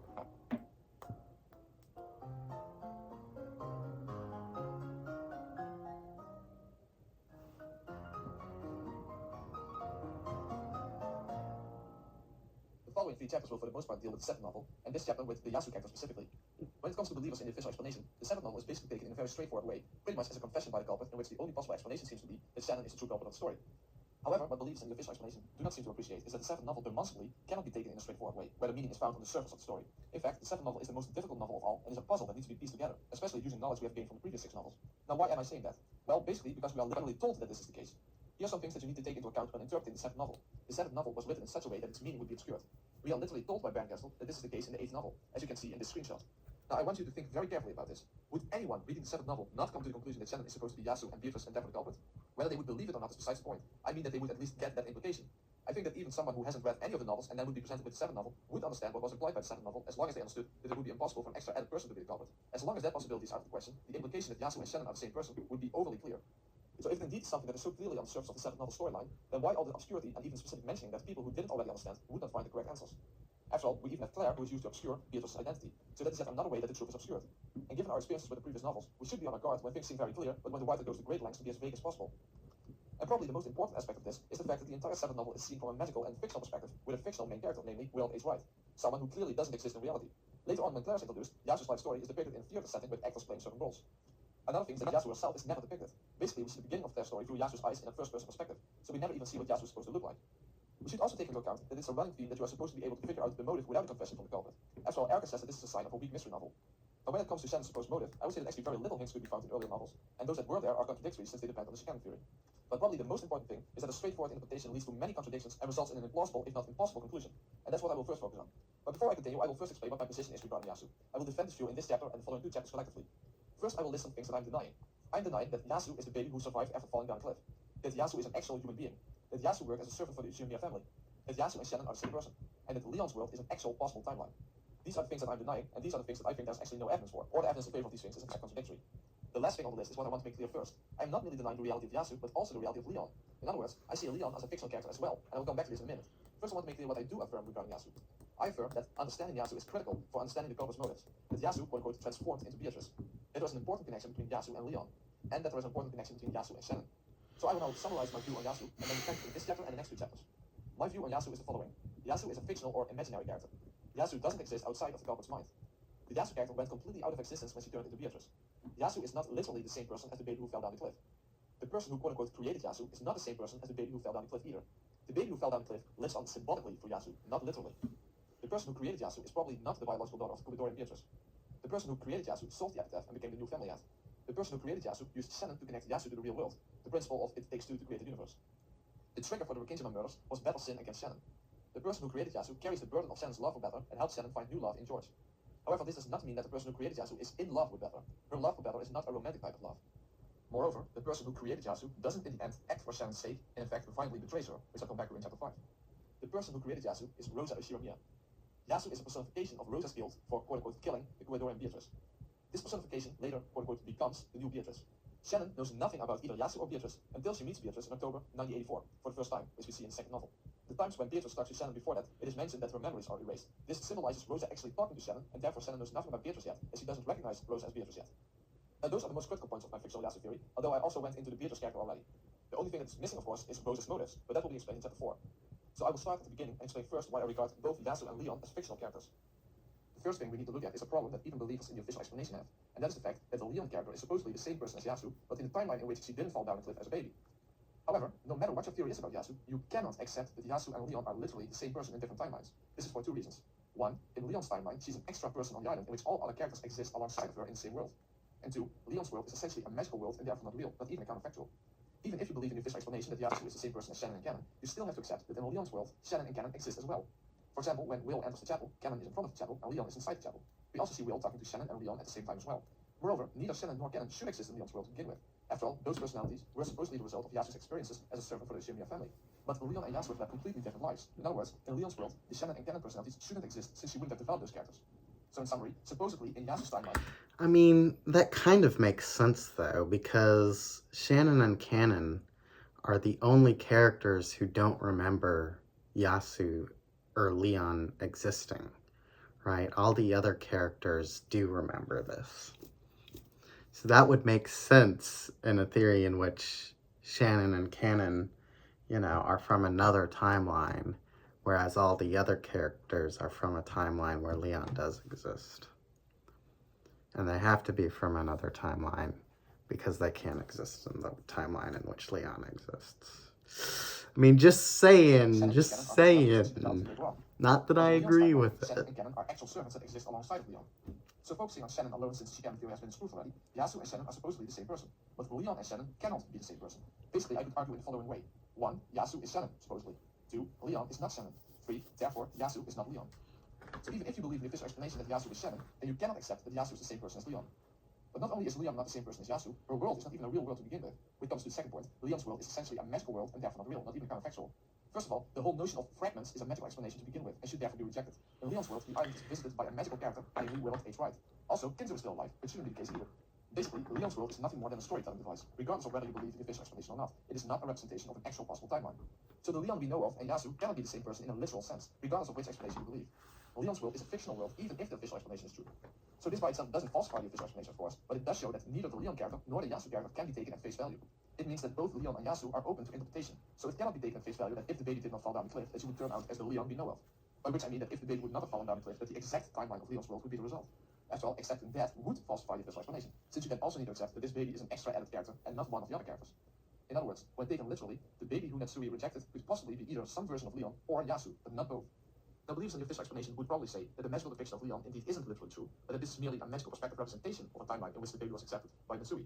However, they would actually be missing the bigger issue here, because I have no problem accepting the notion that Leon's world is a magical perspective representation of an alternate timeline. In fact, that is exactly what I believe, since it aligns with my theory. After all, I do believe that Leon, or in other words, the baby, is an extra added character. The point is that by no means is it truth that Yasu and Leon are the same person. It's still an interpretation instead of an established fact.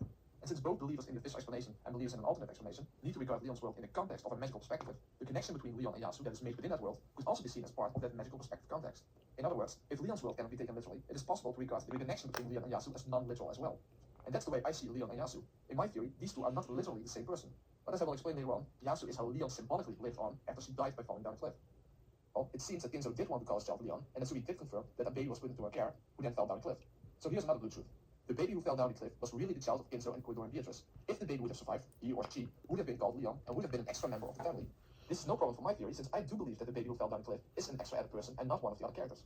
And we also know that the culprit cannot be someone other than the 18 characters that we knew of since the beginning. And we already established that Leon and Yasu are not the same person in a literal sense. So that means that I believe Leon, the baby who fell down the cliff, died. This way everything adds up, apart from the issue of Genji and Nanju supposedly having saved the baby after surviving the fall. If we take that away for a second, Leon's world makes sense as a magical depiction of a timeline that would have occurred if the baby had not fallen down the cliff. Because Leon truly is an extra character and not one of the other characters, especially not Shannon or Ganon. So what I'm trying to say is that if the baby had not fallen down the cliff, then the result would be a world in which there would be an extra added family member, namely Leon. And that's what the world in which Willard H. Wright appears represents.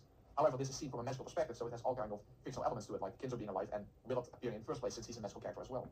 Of course, as I mentioned, the immediate objection to this would be that Genji and Nanjo are said to have saved the baby after it fell down, but survived. But I'll come back to this in a minute. First, I want to present some more arguments to demonstrate why Yasu pretty much has to be a fictional character. The first argument is actually the same as I made against his canon theory, namely that the family, especially Natsui, Christ, and Jessica, would have to be unimaginably stupid for not noticing that Yasu began dressing up as Shannon. You could of course claim that the name provided for Yasu was Shannon to begin with, but it doesn't account for the change in appearance. If Yasu is Shannon, she's wearing some form of disguise, and later on even fake dress, if we trust what the author said in the interview I quoted in the previous chapter. The second argument is that Yasu is never ever acknowledged to ever have existed by anyone at any moment outside of the second novel. Yasu is only present at the parts before she turns into Beatrice and absolutely nowhere else. Which goes into the third point. Yasu went completely out of existence and is never heard from again from the moment she turns into Beatrice. So I actually want to turn things around. Rather than me arguing against Yasu being real, I want to ask you the following question. Are there in fact any good reasons to believe that Yasu is real in the first place? After all, why should I shoulder all the burden of proof? We all have to acknowledge that there is at least evidence against Yasu being a real person. Now you could of course do all kinds of intellectual tap dancing to try to reconcile these discrepancies, but what reason is there to do such a thing in the absence of actual evidence in favor of Yasu being a real person? So I want to challenge believers in the official explanation and make them accountable for their own share in the burden of proof. You have to be held accountable. If you cannot show any actual evidence that suggests that Yasu has ever actually existed, then why would anyone even attempt to reconcile the evidence I showed against Yasu being real? Not that I think that you can actually reconcile these discrepancies without being extremely ad hoc. Basically, we only know that Natsui confirms that the baby indeed was real, but I have already established a discrepancy between Yasu and the baby Leon being the same person, and I will present yet another argument in a minute. So all evidence for Yasu being real will have to come from the seventh novel itself, and it should already be clear that the seventh novel cannot be taken at face value to begin with. So again, what evidence is there that suggests that Yasu is a real person? Even if you do believe that Yasu is a real person, you would at least have to admit that she at least fits the profile of a fictional character. I don't think that that can be denied, regardless of what theory you believe in, and I highly doubt that any believer in the official explanation can show any actual evidence that suggests that Yasu ever existed. Did the baby existed? Absolutely. But did Yasu existed? Absolutely not. There is no evidence in favor of that proposition, and there is evidence against it. So in the end, the only thing that really would suggest the reality of Yasu is Genji and Nanju's confession that the baby survived, which then 9 years later was introduced as a servant, which is a fictional setting in which neither Genji nor Nanju are really truly present. You need to keep that in mind as well. But let's consider this issue of the baby surviving the fall for a moment. Is it really a plausible explanation of what happened? Nanju said that even though the baby survived, it had terrible injuries, which is no surprise of course. Just think about what the effects of such a fall would be on such a young child. Arms and legs broken, potential brain damage, massive blood loss. Basically, a child that would survive such a fall is to be suspected to be handicapped for life. Not to mention that the servant who was holding the baby died on impact. But somehow the baby did survive? Really? But is there any evidence that Shannon, who supposedly is Yasu, has any problems walking or any other long-lasting injuries or even scars for that matter? Or is even the Yasu character ever shown to have such injuries? The only type of long-lasting injuries are merely implied and in a very weak sense at best. Basically, the only thing is this little scene. So here we see Yasu blaming Nanjo and Genji for saving her, which resulted in her having to live in a quote-unquote body incapable of love. Now let's consider how believers in the official explanation could interpret this scene. Obviously, this cannot refer to some obvious handicap, since Shannon has been doing household work for almost her entire life, and has no problem using her arms or shown to have any signs of brain damage or whatever. She might be a little clumsy and would be pretty much insane if the official explanation was true, but that is not direct evidence for brain damage or whatever kind of injury. So another approach could be to say that she has a lot of scars over her body. But then you have to claim that only her torso was damaged and that her legs and face and such are completely free of scars, which sounds a bit implausible to me. Yet another approach could be to say that Shannon is incapable of bearing children due to the fall. And it is essentially the official explanation that Yasu supposedly has problems on a sexual level, as Ryukishi explained in an interview, or as I believe, lied about in an interview. Quote, Yasu said in episode 7 that she has a body that is unable to love. To which Ryukishi responds, if you take this expression as a basis, you can imagine her sad fate of having some kind of imperfection on a sexual level. I think it's possible to get to that point.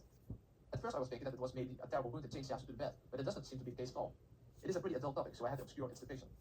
However, the official explanation itself gets kind of in the way here. After all, it's not even clear what Yasu and Leon's gender is to begin with, and coupled together with the Shikanon theory, Yasu is playing a male character as well.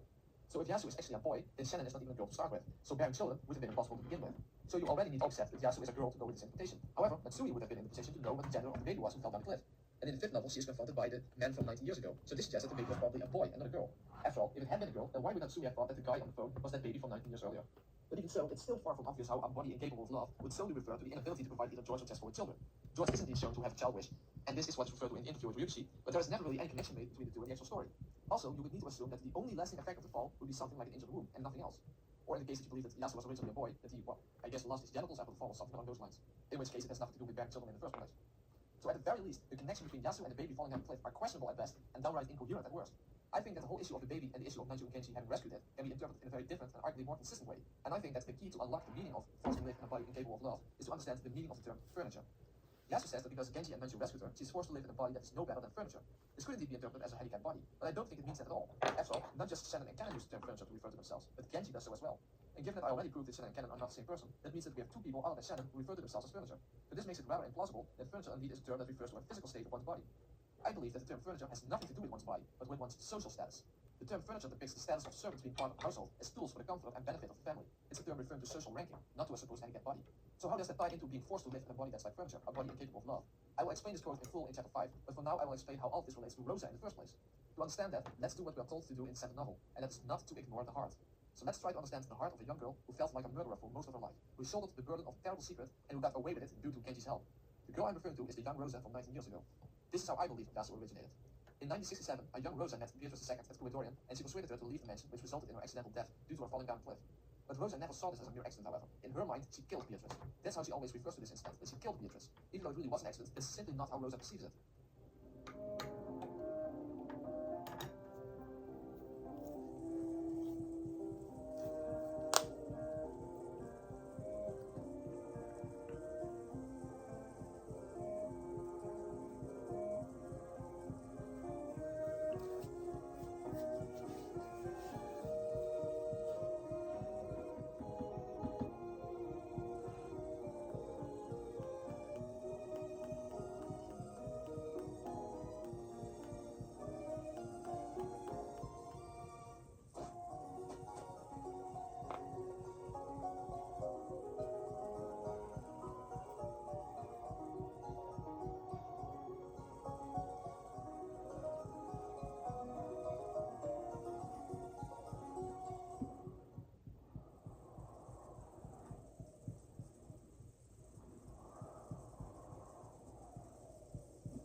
If you don't want to ignore the heart, then you certainly cannot ignore the heart of a young girl who felt guilty her entire life for the death of the Coedorian Beatrice.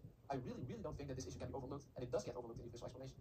Rosa is burdened with a tremendous amount of guilt, not only towards Beatrice herself, but how do you think it would affect her relationship with her father? However, Kinzo actually never finds out that Rosa was responsible for Beatrice's death. After all, in the 7th novel, we learn that Rosa tells Genji about the incident, and he helped to cover it up so that Kinzo will never find out that Rosa even was present when Beatrice fell down the cliff.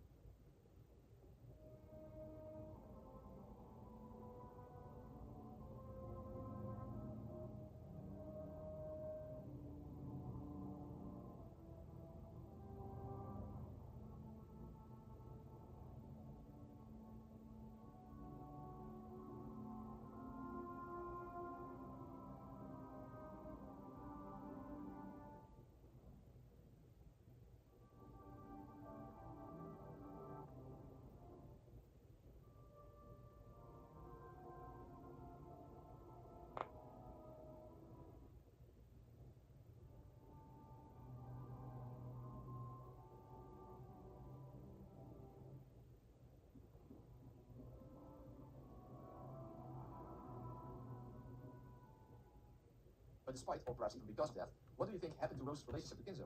Remember that she sees herself as Beatrice's killer. Rosa had killed her father's one and only true love, yet her father didn't even notice she was involved. If she had been feeling so much guilt towards Beatrice herself as she expressed clearly in both the third novel and in the second novel, regarding a person who she doesn't even know, how much of a burden would her guilt towards her father have been? How could she ever make up for such a crime? And then, in a matter of months, a baby was put into Natsui's care, Leon, the child of Ginzo and Ecuadorian Beatrice, who had given birth to it a short time before Rosa killed her. And as fate has it, this baby, Beatrice's child, also falls down a cliff and dies. Both mother and child have died because they fell down a cliff. Now, I don't think this can be emphasized enough. Of all kinds of ways that people can die an accidental death, the baby dies by falling down a cliff, just like Beatrice's second did, which was witnessed and in her mind also caused by Rosa. The death of the baby Leon occurred in the same year as the death of the Ecuadorian Beatrice, meaning that Rosa was the same age and therefore still living in the mansion when the baby fell to his death, since Rosa was still a child back then. For killing her father's true love and getting away with it, she probably would have felt very distant from her father, and that she couldn't possibly deserve any fatherly love from Ginzo. So in an emotional sense, by killing Beatrice, she would also have lost her father. And later on, her biological mother died as well. So even though she was not literally an orphan, it is not unlikely that she would have felt like one. Not only that, given how important honor and social status in the Ushimura family and in Japanese culture in general, and the ultimate shame she has brought upon herself, she would not only see herself as an emotional orphan, but also as the lowest possible rank in the family hierarchy, which would be the status of the youngest servant. In other words, if Rosa's guilt would get personified in her head, then what could we expect such a personification to be like? It would be quite plausible that the result would be a young, inexperienced, unimportant servant who is also an orphan. And that's what I believe Yasu to be. Yasu is the personification of Rosa's guilt. And Yasu living on as the baby who fell down. This is a bit unnecessary, I feel, and complex.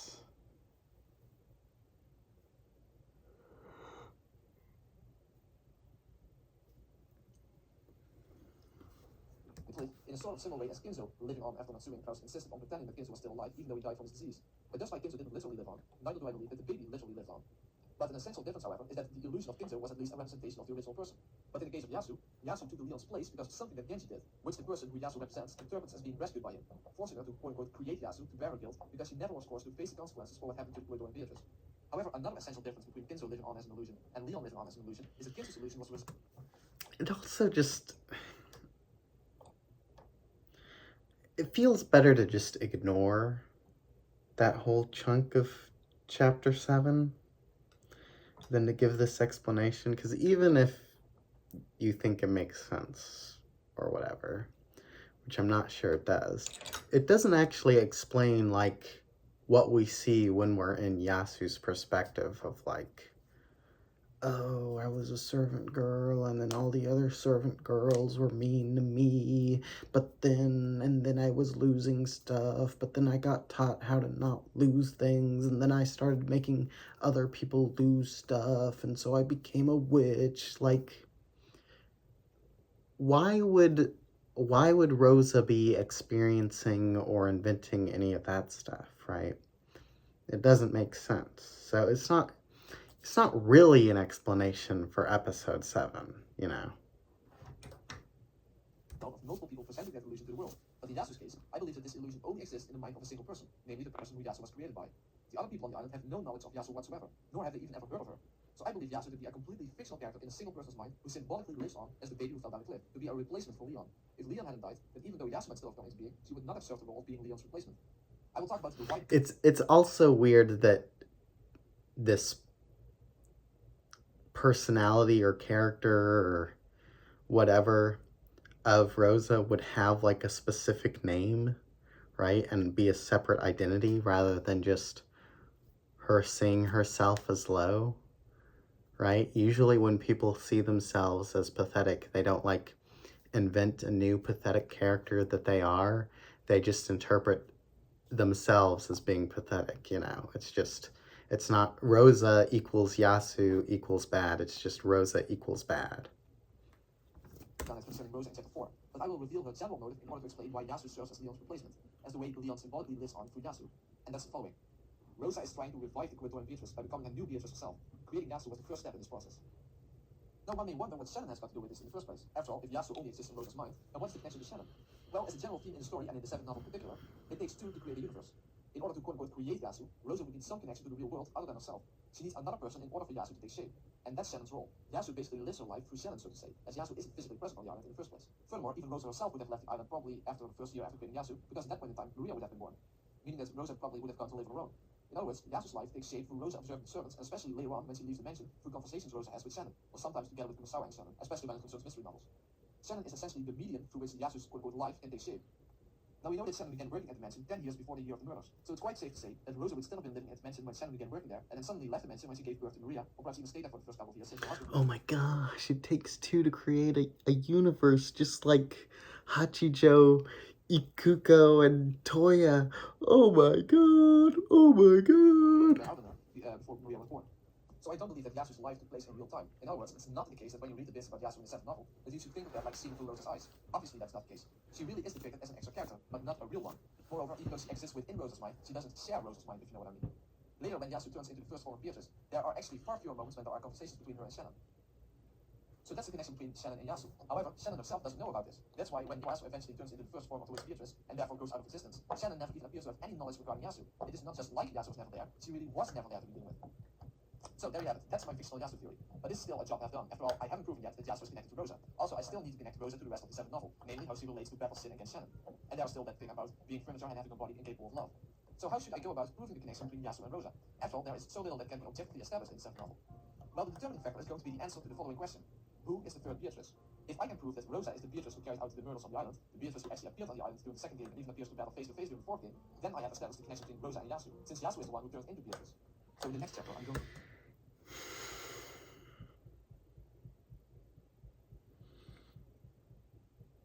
I feel like that's a bit weak, but okay.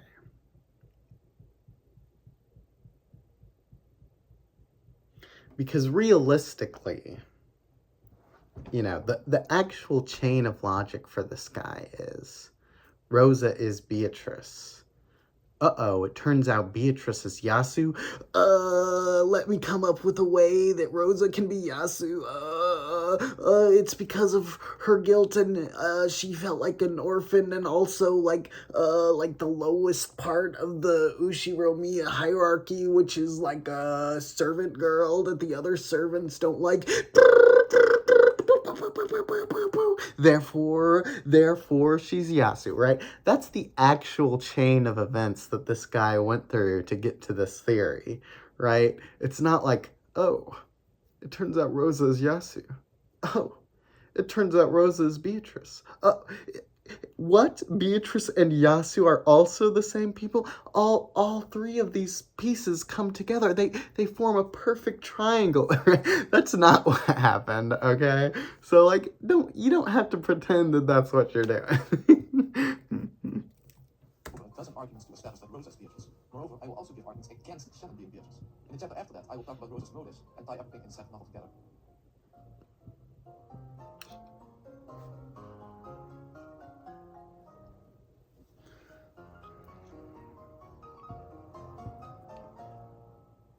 I already made clear in my first Umineko Explained video that any theory needs to incorporate one of the people on the island as the island version of Beatrice who appeared in the 2nd and 4th games, especially the 4th since that's the game in which this Beatrice appears in front of battle and therefore is part of the objective perspective. I already gave some arguments in my original video for the theory that Rosa is this Beatrice in a fairly simple disguise, but the funny thing is that in the official explanation, the island version of Beatrice is not a disguise at all, but simply what Shannon truly looks like. It's the Shannon outfit that is a disguise after all. It is Yasu who supposedly is the daughter of Beatrice and therefore looks like her. So we have my theory that Rosa is Beatrice, and we have the official explanation that Shannon is Beatrice, and also canon Yasu and Leon. But which one is better supported by the actual evidence?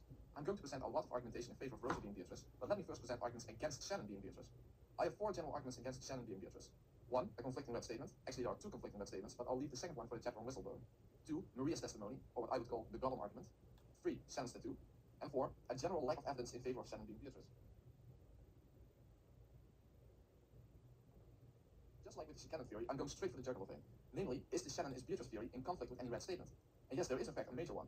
One thing that should be clear from the 7th novel is that the sin Butler committed, which led to the mass murder on the island, was the sin of forgetting the promise he made to Shannon. He promised Shannon, who was in love with Butler, to take her away from the island, but Shannon didn't realize that Butler wasn't being serious. In other words, the sin which the island version of Beatrice demanded Butler to remember in the 4th game was this sin, Butler's sin against Shannon. That means that we can turn these facts into a deductive argument. 1, if Shannon and Beatrice are the same person, then whatever Butler does against Shannon, he does against Beatrice. Or in other words, if A is B, whatever you do against A, you do against B. 2, Butler sinned against Shannon. Conclusion, therefore, Butler sinned against Beatrice. After all, they are the same person according to the official explanation. Butler sinned against Shannon, and that was her motive for carrying out the murders. However, that is in conflict with one of the red statements made regarding the sin. I'm not sure that's true, since Meta Beatrice isn't necessarily the same as the island Beatrice. But, okay. Beatrice says to Butler during the 4th game, the sin I'm now demanding that you remember is not between Shiromiya, Butler, and Beatrice. Due to this red statement, Shannon should automatically be crossed off the list of possible suspects for being Beatrice. Instead, we should come to the conclusion that the person who is Beatrice is acting out the murders indeed because of Battle's sin, but not because it's a sin against that person itself. In other words, that this person is carrying out the murders on Shannon's behalf or something along those lines. Now, I'm not suggesting that you have to think about that in the sense of hiring an assassin to murder someone on your behalf. I guess that's the way it's phrased. Okay. Then yeah, it probably doesn't make sense if we assume. Though even still, like, it depends on how you interpret the split personality, right? If it's truly 100% split, then I guess a sin against Shannon is not a sin against Beatrice. But if they're not fully split, then I guess the sin against Shannon is a sin against Beatrice. I mean, is what it is, I guess. That's not my theory at all. But I will talk about how the sin between Battle and Shannon relates to Rosa in the next chapter. But when it comes to Shannon being Beatrice, one needs to use some really ad hoc reasoning to make this red statement compatible with Shannon being Beatrice. You would have to make the statement essentially meaningless in order to do that. For example, you could try to say that this statement means that Battle's sin is not against the fictional witch of Kinsima, or that his sin is indeed against Shannon, but not against her Beatrice personality. In which case, one must wonder what this red statement exists for in the first place, and also how you could possibly know that such a distinction even can be made. Since I have no commitment towards the official explanation, I can simply take this red statement as this, and conclude that whoever Battle sinned against, that person is not the same person whom Beatrice represents. That would be the most logical and reasonable conclusion to draw from this red statement. At the very least, nobody can deny that. So in other words, you need to do some intellectual plot dancing to make this red statement fit in with the official explanation. But given my theory, I can simply take the red statement as this and accept it as this. But it's inevitable that believers in the official explanation will nevertheless try to reconcile this red statement with Shannon being Beatrice by using the examples I gave before or some other form of ad hoc reasoning. So let's address that approach a bit. I want to ask the people who think that this red statement could and should be reconciled with Shannon being Beatrice the following two questions. One, what is your basis for doing this? And two, why would you want to do this? Because they like the Shannon theory. Don't pretend that you don't know the answer, dude. That's cringe. Is it truly your position that there is no conflict with this red statement? Or is it that you simply start with the official explanation as being true and then try to reconcile it with this red statement? In other words, that your approach is like this. The official explanation is true, therefore it must be compatible with this red statement.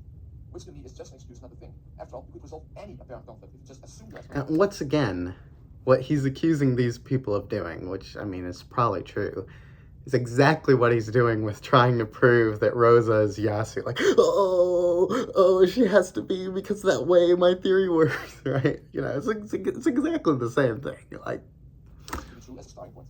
After all, if you take this approach, then even if it was stated in red that Shannon is not a culprit or Shannon is not Beatrice, it can still be reconciled. It's just a matter of how creative you can be. For example, you could say that it is true that Shannon is not a culprit because it was her Beatrice persona that is the true culprit. Or if you would be confronted with the other one, instead you could say that it is true that Shannon and Beatrice aren't the same person, because Beatrice isn't really a personality, but more like a way Shannon acts. So that doesn't really make her Beatrice after all. You see where I'm going with this? If you start with the unshakable assumption that explanation X is true, then any possible conflict can be resolved, no matter how far-fetched the resolution may be. For example, if your theory was that someone was hiding in scenario X, and it was stated in red that no one was hiding, you could, for example, say that the culprit wasn't purposefully trying to stay out of sight. So technically, he wasn't hiding. He just so that he wasn't seen by anyone. This way, you can make almost any theory unfalsifiable. Therefore, some objective standard simply is required. So instead of dealing with all possible ways you could attempt to reconcile this red statement, let me ask you another question. Why would it not be okay to simply take this red statement as this and conclude that therefore Shannon cannot be Beatrice? Why would that be a problem, apart from the fact that it goes against the official explanation? Or to put it in another way, if it is the case that Battle's sin was not against the real person behind the Beatrice character, what would a red statement confirming that look like? Now I actually have another red statement against Shannon being Beatrice, and some of you may already have realized which one that would be. But I'm not going to present that one yet. I'm going to save that one for chapter 9 about hints within the story and within interviews with the author to support my theory that the official explanation is a deliberate deception on Reeves' part.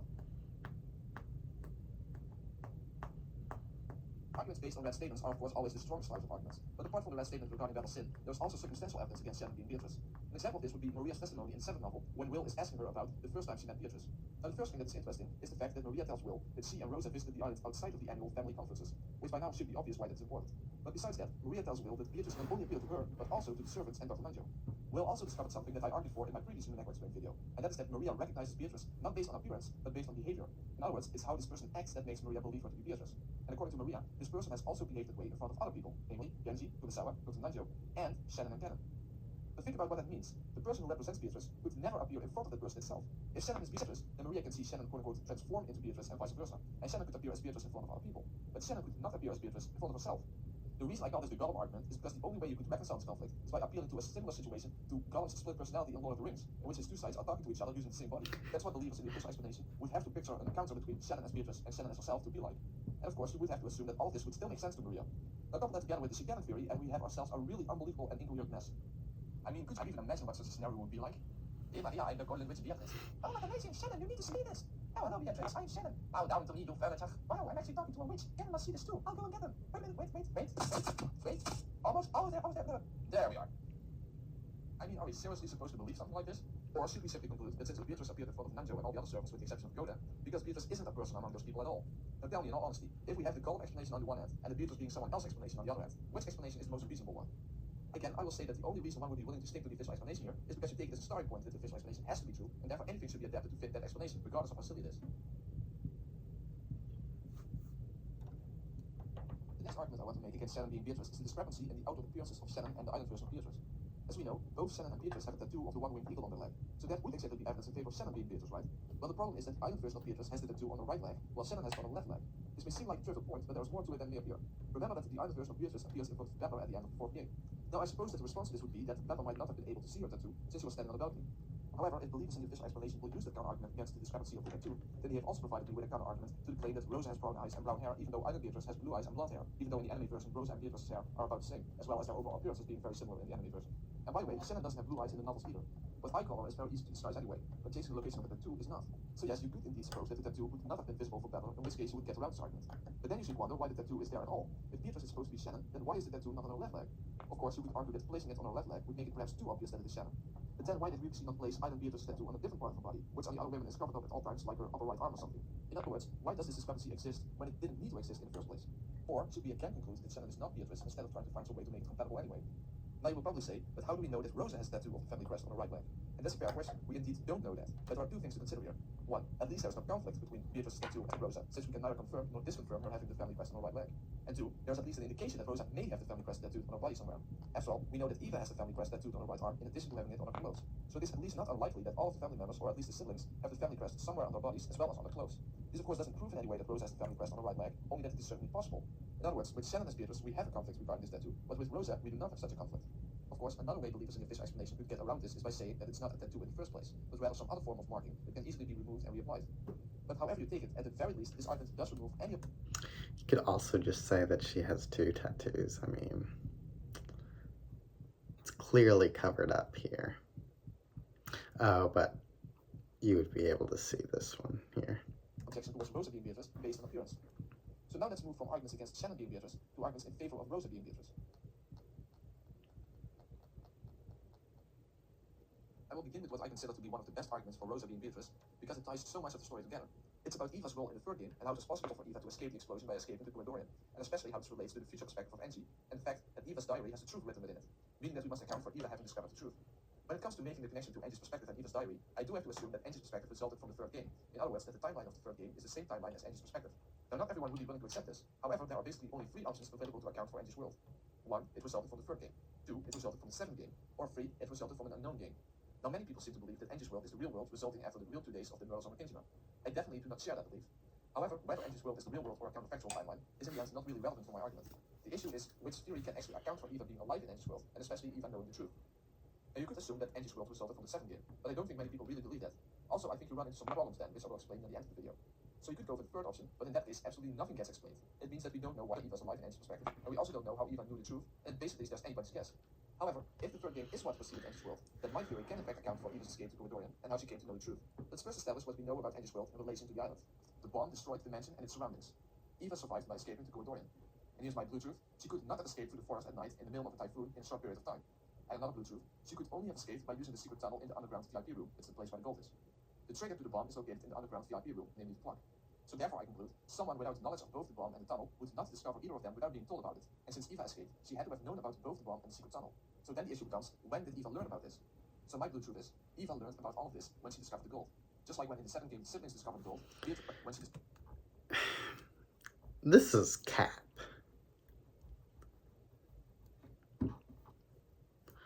I mean, you can say it's improbable, but there's no way you can say that's impossible.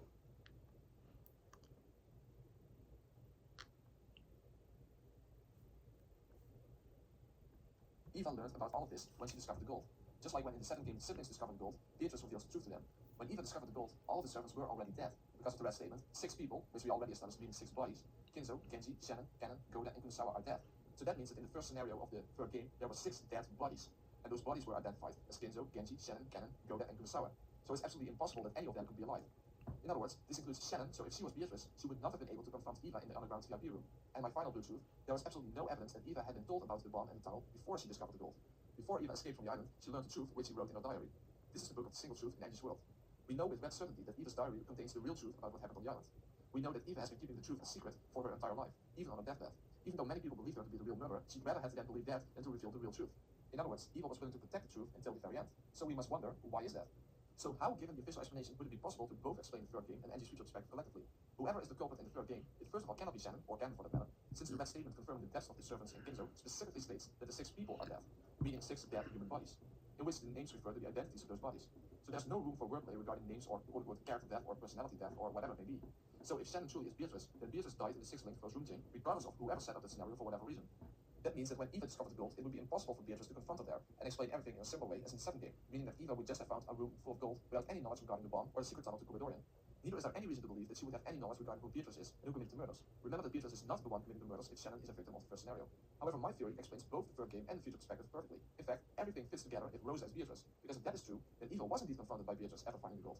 Don't you think it's just a little bit too much of a coincidence that right after Eva discovered the gold, Rosa is suddenly there as well, congratulating her for finding the gold and solving the epitaph? Supposedly, Rosa was there because she just happened to have solved the epitaph as well, but just a minute too late, which would be an extreme coincidence if you ask me. But if Rosa is Beatrice, she was there to confront Eva for winning the game and handing both the title of the family hand as the title of Beatrice the Golden Witch over to her, since Eva had beat her at her own game. And as the 2nd game suggests, Beatrice does keep her word regarding the epitaph as a way to prevent her resurrection. If the epitaph is solved, Beatrice loses and she intends to keep that promise. This even makes sense from the meta role perspective, as this is beautifully depicted in a magical scene where we see the magical representation of Rosa, namely Beatrice, handing over the family headship and her powers as a witch over to the magical representation of Eva, namely her younger version, who then becomes Eva Beatrice. So I think that this is where Eva learns most of the truth that would later be written in her diary. Just like Beatrice explained about the secret tunnel and the bomb in the 7th game, it is plausible that something similar would have happened in Eva's case. My theory also explains Rosa's death after that, and even the way in which she and Maria died. This is something I haven't explained yet, since I will go into this in the next chapter. It's about the notion of Rosa not acting alone, but having a second culprit helping her out, who doesn't share the exact same motives as her, and therefore has no interest in stopping the murders just because Eva solved the epitaph. If Rosa wanted to pull the plug on the whole murder scheme, but her fellow culprit George had no such intentions, then it's very plausible that this would result in a fight between them. Remember that Rosa's murder in the 3rd game occurs without any weapons in quite an unusual fashion, which would be difficult to plan out in advance. So I believe that George and Rosa got into a struggle, which Rosa had no chance of winning since George is trained in martial arts, which eventually resulted in Rosa getting thrown on the fence. George had no choice but to strangle Maria, who was probably completely hysterical after seeing her mother die, so he silenced the witness. Now I will explain about George's motivation in the next chapter, and about the precise details of the 3rd game and Eva's role in it in chapter 8, so I will skip most of the 3rd game for now and move on to the end. At the end of the 3rd game, Eva shoots Battle through his heart, and then she escapes to Quotidorian. Even the game results suggest that she survived the 3rd game. I already made clear how she would know about the secret tunnel, the bomb, and the identity of Beatrice, but I haven't yet explained why she would keep the truth a secret, why she would rather have people believing that she is the real murderer than to reveal the truth, and why she would shoot Butler, and how she would know that George is the second culprit. I will explain this in more detail in chapter 8, but basically in a nutshell, I believe that Dr. Nanjo tried to kill George in the parlor in self-defense basically. However, George was merely wounded and unconscious. When Nanjo later quote-unquote discovered George's corpse with Bella, Eva, and Jessica, he performed a quick examination and must have realized that George wasn't actually dead. So after taking care of Jessica in the servants' room, he tried to get back to the parlor to finish the job. However, George had already regained consciousness and killed Nanjo in the hallway. In my original Umineko Explained video, I hypothesized that George died an accidental death after that due to his blood loss. But I no longer believe that. After all, we need to make some sense of Eva shooting Butler and Eva hiding the truth at all costs. First, let's analyze things a bit. Kraus and the 3 corpses were found around 6 p.m. Butler was killed by Eva at 11:15 p.m. Nanjo died a relatively short time after the discovery of George's quote-unquote corpse, which happened right after the discovery of Kraus and the 3 corpses, so let's say around 7 p.m. This means that we don't get to witness almost 4 hours of the end part of the 3rd game. That's a pretty long time, and since we don't know what happened during that time, we don't know if Eva was with Butler the whole time after Nanjo's murder. We don't know exactly what happened to Jessica. All we know is that Eva and Butler couldn't find her when they discovered Nanjo's corpse. They might have found her in the parlor where she supposedly would have been, according to the magical perspective, where she was rescued by Ghost Ganon, but that's never shown. So she could be stumbling somewhere around the mansion or something, but in the end we simply have no objective information on her whereabouts. All we know is that George did die before her, so she should not have been killed by George. It's confirmed in red that Jessica is among the last 3 survivors. We don't know exactly what happened to Island Butler in between the time that Nanjo was murdered and him getting shot by Eva. We know that he was with Eva the whole time until Nanjo was murdered, since that's stated in red, but we don't know if Eva was with him during the time after Nanjo was murdered. At least we don't know if she was with him the whole time. So if George is the one who is murdering everyone in the 3rd game, including Rosa, and has now also killed the accomplice Dr. Nanjo, as I said, we don't know what happened to Jessica, but she would be the least of George's worries given the state she was in. But anyway, there was no reason to believe that George would stop there, so George would then go after his mother and Butler as his final victims. So I believe the following, that a confrontation between Eva and George took place somewhere after Nanjo's death and before Butler was killed. This is where she learned the final piece of the puzzle, that her own son was the second culprit and that he even killed Hideyoshi. Now George was out to kill Eva. However, in being wounded and Eva being armed with a rifle, George would probably not win this fight with his mother. So I believe that Eva was forced to kill her own son. So that's the final piece of the puzzle. Eva knows the full truth, which includes the fact that her very own son is the cold-blooded murderer of Kinjima. And that's what the world would come to know unless she would prevent it. So she chose to use the bomb of which Rosa told her in order to create a cat box. And she would even be prepared to be seen as the murderer as long as her son's guilt would remain a secret. But of course, the only person standing in her way would be the other survivor, Butler. So she decided to do what was necessary in order to protect her son's honor, and shoot Butler since he was a witness. Jessica's location is unknown, but given that she was blinded, she would never be able to escape and therefore died in the explosion. So Eva went to the underground VIP room and escaped to Quotidorian using the secret tunnel. I believe she already went to arm the bomb after she killed Krause and Matsuri, and was very surprised to learn that their corpses had disappeared and were suddenly under the arbor with stakes in their legs. But I'll explain that in Chapter 8 when explaining the entire third game. So Eva escaped, and the dimension and surroundings blew up, including Jessica, and this gave rise to the future perspective of Angie, in which Eva is the sole survivor, who has the real truth locked away inside her diary, and she protected the secret until the day she died. I believe that the Eva Beatrice character represents the illusion of Eva being the culprit, covering up for the murders committed by George. Now it may seem like this necessitates that the third game is the real two days of the murders on Kingsman, but that's not necessarily the case at all. After all, we only know that Eva's diary contains the truth, but we don't really know what exactly she wrote down, and we also don't know if absolutely everything she wrote there is true. The red only says that the truth is written within the diary, so as long as all of the first 4 games have the same culprits, which I believe they have, then no matter which one of those games is the real two days on Kingsman, there is no conflict with Eva's diary in a counterfactual future containing the truth. So my theory not only explains how Eva knew about the bomb and the secret tunnel, but also how she could have known the truth to write in the diary. The official explanation cannot account for Eva escaping in the third game, since Shannon necessarily died at the first Twilight, and Eva knowing the truth simply remains an inexplicable mystery from the perspective of the official explanation. In the 7th novel, we learn from Will's conversation with Maria that she claims to only have met Beatrice on the island, which would on face value suggest that Beatrice is someone who lived on the island. However, we need to take into account what the reason is that Beatrice supposedly cannot appear to Maria outside the island. This reason is, in Maria's words, that Beatrice isn't yet capable to sustain her form outside of Kingsman. However, since the whole Beatrice character is essentially just make-believe, this rule is in the end arbitrary. It's either out of necessity, so if Shannon indeed would be Beatrice, she would more or less be stuck on the island, and or part of the character of the Beatrice personality. However, if it is not out of necessity, then this rule can be broken, even if it is out of character for Beatrice, as long as there is some emotional need for both Maria and Beatrice to break this rule. So, does this in fact happen? Even though Maria claims that Beatrice can only appear to her under Kingsman, or in other words, the rules say that, is this actually contradicted by Maria's own testimony, in which Beatrice does appear to her outside of the island, and in fact in her very own home? And yes, there is. There is an account in Maria's diary in which Beatrice appears to her at her home, namely the scenario in the 4th novel, when Rosa tears her beloved stuffed animal Sakura apart. After that happens, Beatrice appears to Maria to comfort her, and then we see the scene in which Beatrice grants Maria the ability to kill her mother over 100 times in a row. Now we have to take into account that this is a magical perspective scene, so how should this scene be interpreted? Remember that every time when Rosa has been abusive towards Maria, later on she regrets it and makes up with Maria again. So it is to be expected that after she violently tore apart Sakura, she would probably soon regret it. But obviously, this act was incredibly painful for Maria that a simple apology wouldn't do. No, this was a moment when Maria needed Beatrice, so even though it was against the rules, the Rokingema witch appeared to comfort her and to provide her with the opportunity to have her revenge. Now this may seem like a violation of what I said earlier, that Beatrice couldn't possibly appear to the person acting out her persona. However, that isn't necessary for this scene to begin with. In fact, even in the magic torture scene, Rosa never even acknowledges Beatrice in any way in the first place. She talks to Maria, but she never even mentions Beatrice standing next to her. But since this torture scene could never have happened in reality in the first place, there is no need to even suggest that Beatrice appear to Rosa. The only thing that is necessary is that she appear to Maria. First of all, the Rosa in the torture scene should not be regarded as an accurate depiction of Rosa herself, as she is inhumanly cruel in that scene. Even though Rosa is indeed very cruel to Maria in the real world, she is still shown to love Maria. So I see the Rosa in the magic torture scene as a representation of the evil side of Rosa, and Beatrice as her good side. In other words, you should regard the Rosa who is being tortured as the worst possible mother in Maria's eyes, and Beatrice as the perfect mother. So the one being punished should not literally be regarded as Rosa herself, but as the most evil side of her. In fact, that's how Maria basically refers to her in that scene.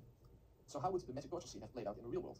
Well, here I can only speculate since I have no actual information outside of the magical perspective. So let me just give a possible way it would have played out. But this is of course just an example. After Rosa came to her senses after ripping Sakura apart, she knew that she would be unable to make up for what she did, unless she did something dramatic. So she acted out her Beatrice persona, who would be the only person Maria would listen to and would want to listen to, even though this was quote-unquote against the rules. Since Maria would no longer recognize Rosa as her usual mother, it would be possible for her and Maria to hurt her abusive mother, or specifically the Black Witch as Maria called the bad side of her mother. In the magical depiction of this scene, Maria tears apart the actual body of her mother, but in real life this might have been something that represented Rosa, like some of her belongings for example. I can't know that of course, but a possible way for Rosa to have made up for what she did is to go around the house with her daughter as her Beatrice persona, and have Maria smash some of her own belongings apart. That would have been Maria's revenge. Her evil mother took what was precious to her away from her, so Beatrice then allowed Maria to repeatedly destroy things that were precious to her mother. That would be a way of making sense of the scene, and it would account for Maria meeting Beatrice at her very home and actually getting some sort of revenge, even though according to the rules, she could... This is an interesting explanation for the scene. But I am kind of confused as to why he felt an explanation for the scene needed to exist in the first place. Because there's going to be a bunch of magical scenes which he just doesn't explain at all, I assume.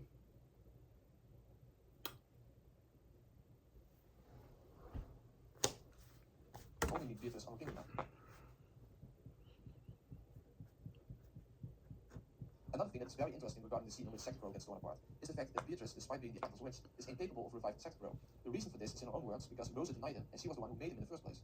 So why does it need to be specifically mentioned that Sakura cannot be revived because Rosa denied him? What's more or less implied is that only Rosa would be able to give Sakura life again, because she's the one who brought him into existence in the first place.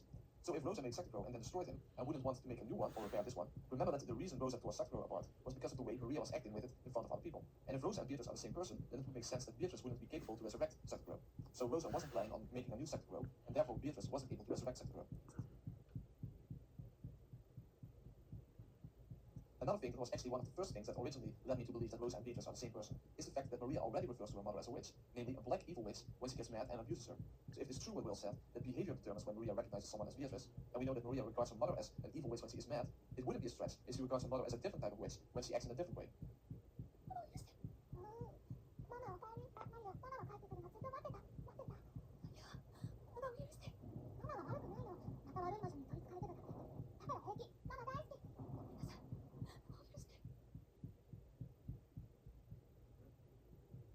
This also ties into Maria's twisted personality.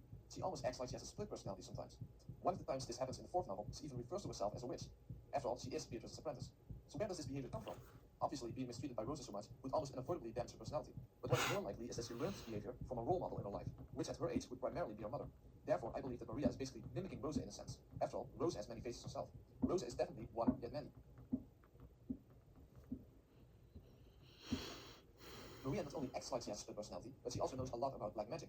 However, we know that Rosa hates it when she mentions anything regarding the subject around other people, especially the other family members. However, if Rosa would be so against Maria's black magic interests, then she would be in a position to put a stop to it, or to never have allowed it to begin in the first place.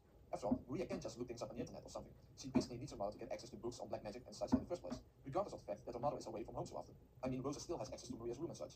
So I doubt that Rosa really is that opposed to her daughter being into black magic. I think she is only against Maria mentioning black magic in the presence of other people. I'll talk more about this in the next chapter regarding Rosa's motivations, but I believe that Rosa herself is into black magic. But she also makes sure to keep that a secret to the rest of the family.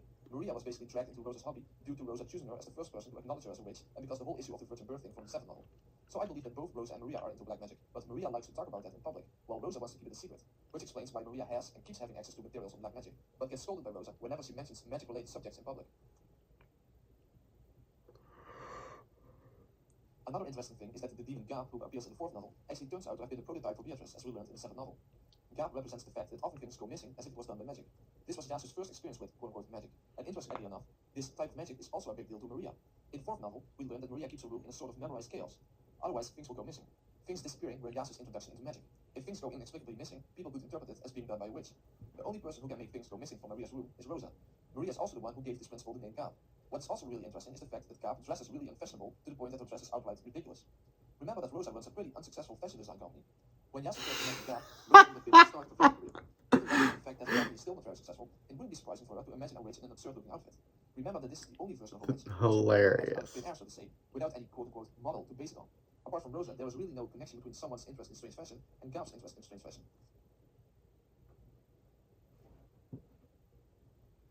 What I consider to be quite a strong hint that Rosa is Beatrice is the fact that Maria always survives until the end, apart from the 3rd game. However, in the 3rd game, she dies together with Rosa. But in the 1st game, she doesn't die until the bomb goes off. In the 2nd game, we are not sure what happened at the end, but she is at least alive until the end.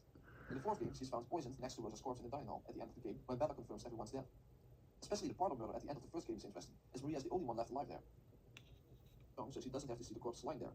This makes a lot of sense if the culprit is her mother Rosa, who doesn't want to murder her own daughter, or at least if Maria is going to die, she will, apart from the 3rd game of course, where she's murdered by George. Now, I'm not saying that it's 100% inexplicable why Maria survives the parlor murder, given the official explanation, because Maria was holding on to the scorpion charm. But if Shannon is Beatrice and the true culprit, then why is Maria never murdered in any of the earlier murder scenarios? You could say that it's because Maria is her friend, but that's a bad argument. After all, Kumasawa is also really important to Shannon, and she has no problem blowing her face off, slitting her throat, and hanging her from the ceiling. And the fact that Maria has disappeared is also not very convincing. The culprit was okay with tearing people's faces apart and ripping all their guts out, so that doesn't come across like someone who would show mercy to a child just for being a child.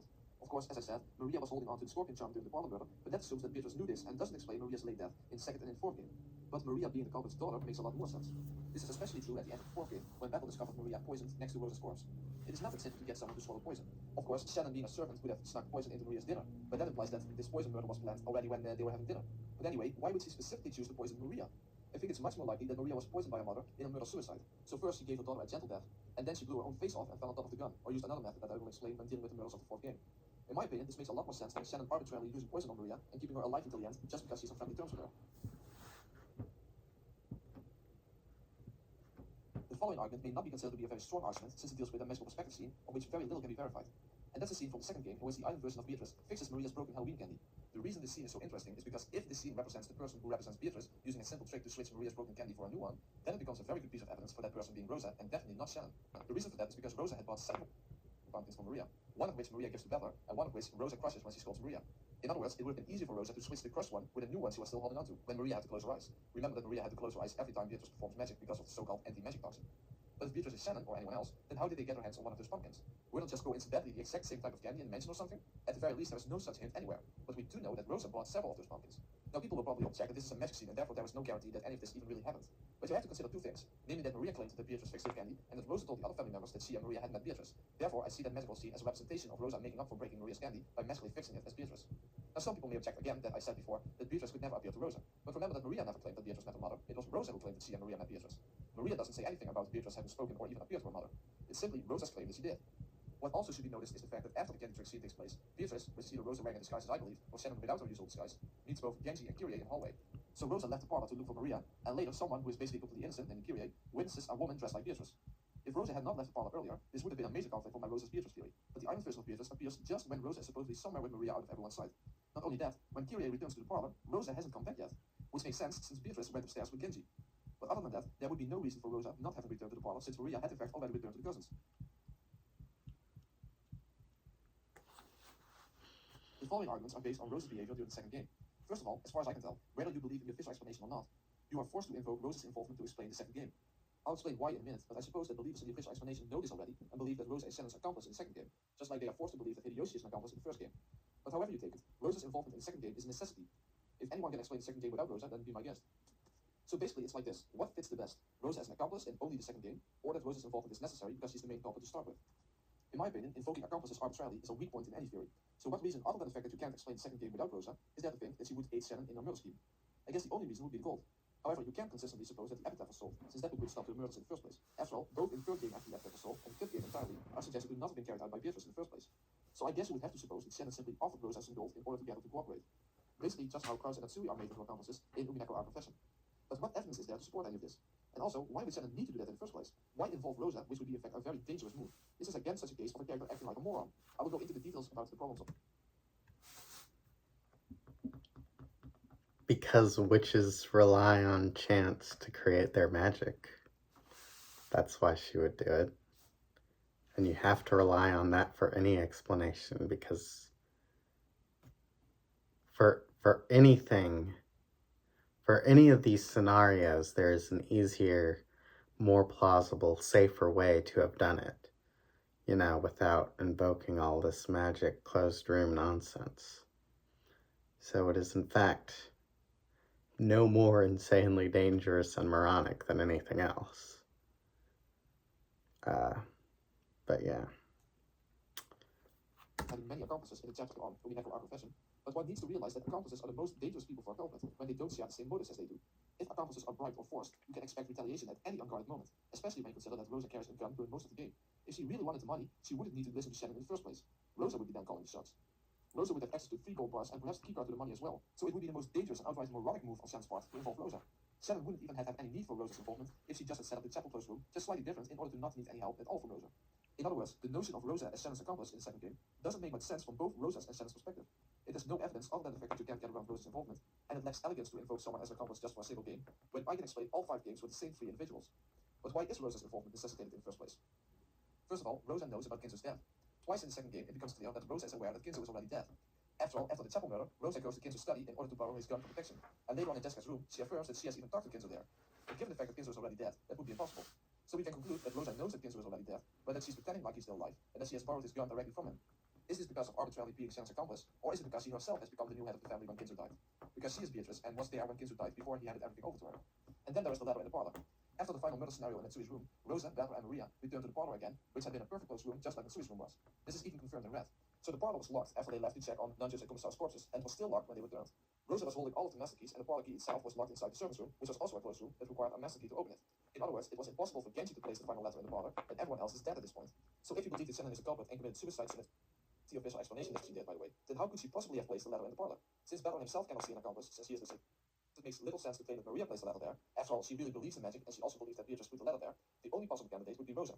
She was the first to enter the parlor and could easily have placed the letter there before Battler noticed it. Even more so, I think Rosa had a motive for using this letter. After all, it was because of this letter that she had a reason to separate from Battler, who was then forced to move to the dining hall. So we have one of the witch's letters that could only have been placed there by Rosa. Is this also because she just happens to be Shannon's accomplice, whom she knows to be dead already at this point? Or is it because she was the one who wrote those letters in the first place?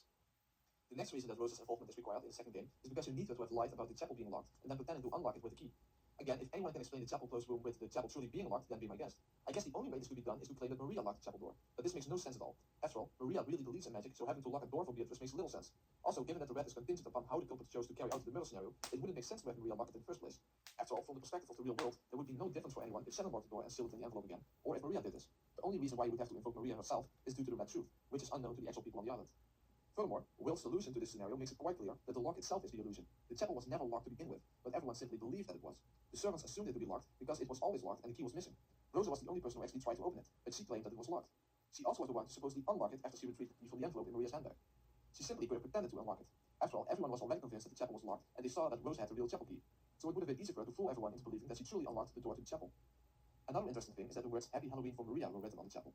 You could suppose that Shannon did this for Maria, but isn't it more likely that Rosa did this as another apology for crushing her Halloween candy? Which would be quite sick of her actually, but given that the murder scenario itself involved ripping people's guts out, that would hardly be a surprise. But what's most interesting about the chapel murder is the scene that happens right before it. It is a magical perspective scene and therefore not objective, but if this scene is a representation of something that happened in reality, it becomes extremely meaningful. In this scene, we see all the siblings and their spouses in the chapel together with the island version of Beatrice. All of them acknowledge her as a witch and that the gold belongs to her. But Rosa is also depicted in the scene. However, she was not among the victims of the chapel murders, while the other 6 were. I believe that this scene represents how the 6 of them acknowledged Rosa as the new head of the family just before they became her victims. Basically, that is what the magical perspective depicts. Translate that to the real world, and this would be an extremely consistent and logical interpretation of this scene. So those are the reasons that Rosa's involvement is necessitated in the second game. But there are some more interesting things regarding Rosa in the second game.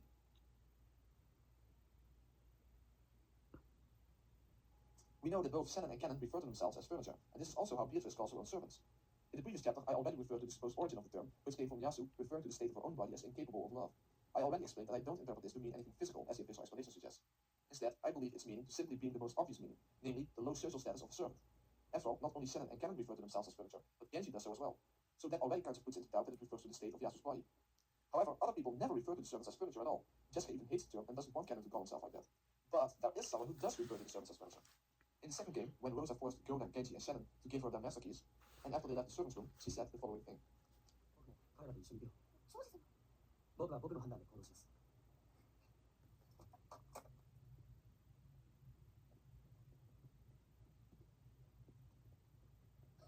信用できないのにカップルだ。マスターキーは全部。 Kind of interesting that Rosa calls the servants furniture in this scene. The only people we ever see using the term are the 3 of the servants themselves and Beatrice. I guess it's not overwhelmingly convincing evidence, but I find it very interesting nevertheless, especially if you consider that the term furniture is also connected to Yasu.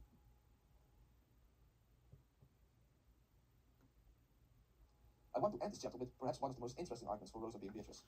One which could be at the same level as the Eva's escape to Commodorian argument, if it weren't for the fact that we are not dealing with a completely objective scene here, meaning that believers in the official explanation, or simply disbelievers in the Rosa as Beatrice theory, have more elbow room available to wiggle out the implication of this argument. At 30 minutes till midnight, a while after Rosa forced Bella out of the parlor due to the letter that was found there, the emotionally broken down Bella is seen being drunk in the dining hall. Then Genji shows up and says that it's time for Bella to learn the truth directly from her. Genji then takes Bella to Kinzo's study and the magical perspective scene begins. In this scene, we see Kinzo and the island version of Beatrice, and a confrontation between her and Beatrice in which Bella surrenders to Beatrice. She then tells him that she will answer any question he has, but we are never shown what exactly happens after that.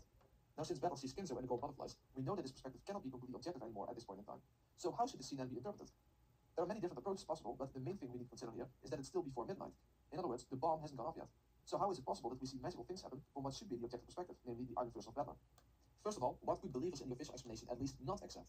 Since Shannon is definitely dead at this point in time, as she supposedly committed suicide in Sui's room, it would be impossible for believers in the official explanation to actually accept that this scene is a representation of something that happens in reality, meaning that Bella actually had a confrontation with Beatrice here, which was, so to say, colored by his emotional breakdown and him being drunk, and therefore not actually presented completely accurate. You can already guess that that's exactly what I believe this scene represents, but believers in the official explanation are forced to reject such an interpretation. So how could they account for this scene? You could suppose, I guess, that Bella had been shot by Rosa in the parlor, just like he got shot by Eva at the end of the third game. This is, however, a very bad explanation that has no actual evidence to begin with. Moreover, it should already be clear that the letter in the parlor was placed there by Rosa. So if she indeed was Shannon's accomplice and she needed to get to the island, she could just have shot Bella at any time. The final letter would make no sense that way. But the letter does make sense if Rosa needed an excuse to separate from Bella, which is why he was forced to move to the dining hall in the first place. The most consistent explanation, and the one that I believe, would be that Bella's perspective is simply no longer objective due to him being drunk and being an emotional wreck at this point in time. In fact, this would also be the most consistent approach for believers in the official explanation. But if that's the case, how should we interpret the scene in which he sees Beatrice? Should this simply be dismissed in the sense that this never happened in the first place? Bella passed out of something and he simply dreamed this last bit? I guess I couldn't really complain if believers in the official explanation would take this position, since I basically dismissed the scene in which Rosa and Maria flee from the coast while carrying gold from the chapel as well. However, if the confrontation scene with Iron Beatrice is meant to be a subjective representation of what Battle did experience at the time, then it would be powerful evidence for Rosa being Beatrice instead of Shannon. After all, if the only reason this scene is distorted, so to say, because Battle is drunk and emotionally broken down, but it does really happen in the sense that Genji really took Battle to study, and that he really met Beatrice there, and probably even that Kinzo's corpse was there, then the scene becomes inexplicable given the official explanation. After all, Shannon has committed suicide in Natsumi's room, according to the official explanation, so it would be impossible for her to appear as Beatrice to Battle at this time. The only people alive at this point are Battle, Genji, Maria, and Rosa. If my theory is correct, then this scene would indeed be just a distorted version of the actual confrontation between Battle and Rosa. A bit like when Beatrice and Battle meet at the end of the fourth game, although that scene was not distorted, of course. Also, he didn't actually see Kinzo there, since that is impossible due to the red. So the appearance of Kinzo should be regarded in a sort of similar way as in the fourth novel. Beatrice is the new Kinzo since she is the family head. Or it's possible that Battle saw Kinzo's corpse, which in the scene itself is merely depicted as the living Kinzo to the viewer. And the scene in which we see Rosa and Maria trying to escape the island with the gold bar from the chapel is simply put there as support for the deception of the official explanation. After all, since Rosa's involvement is necessitated in the second game, the official explanation needs to incorporate some motive for Rosa to serve as an accomplice, which of course would be money. But to borrow Battle's phrase, if we turn the chessboard around, if the official explanation really would be true, then why did Rikushi add in the scene in which a confrontation between Battle and Beatrice takes place, when Shannon is already dead and hence cannot be accounted for? What purpose does that scene serve from the perspective of the official explanation? But if the official explanation truly is mere deception, then both scenes make sense. But if the official explanation is supposed to be the truth, then one of those scenes is basically out of place to begin with. I do have a little more to say about this confrontation between Battle and Beatrice in the final chapter, since I think it could support the notion that the second game is the actual truth regarding what really happened on Kingsburg. But I'll save that for the end of the video. I also have some more reasons to believe that Rosa's Beatrice, some of which will be discussed in the next chapter, but some of those I will actually save for the chapter on whistleblowing, in which I will support the main premise of my video, that the author is purposefully lying regarding what the truth behind the story is, and that he left hints in both the story itself and in interviews that this is the case. So now I will move on to the motivations of the two couples, Rosa and George, in their account with Dr. Nanjo. First, I will deal with Rosa's motivation, and there I want to tie everything together that I have discussed in this chapter and in the previous one, and then connect everything to what we see happening in the seventh novel, and how Rosa is connected to Battle's sin against Shannon.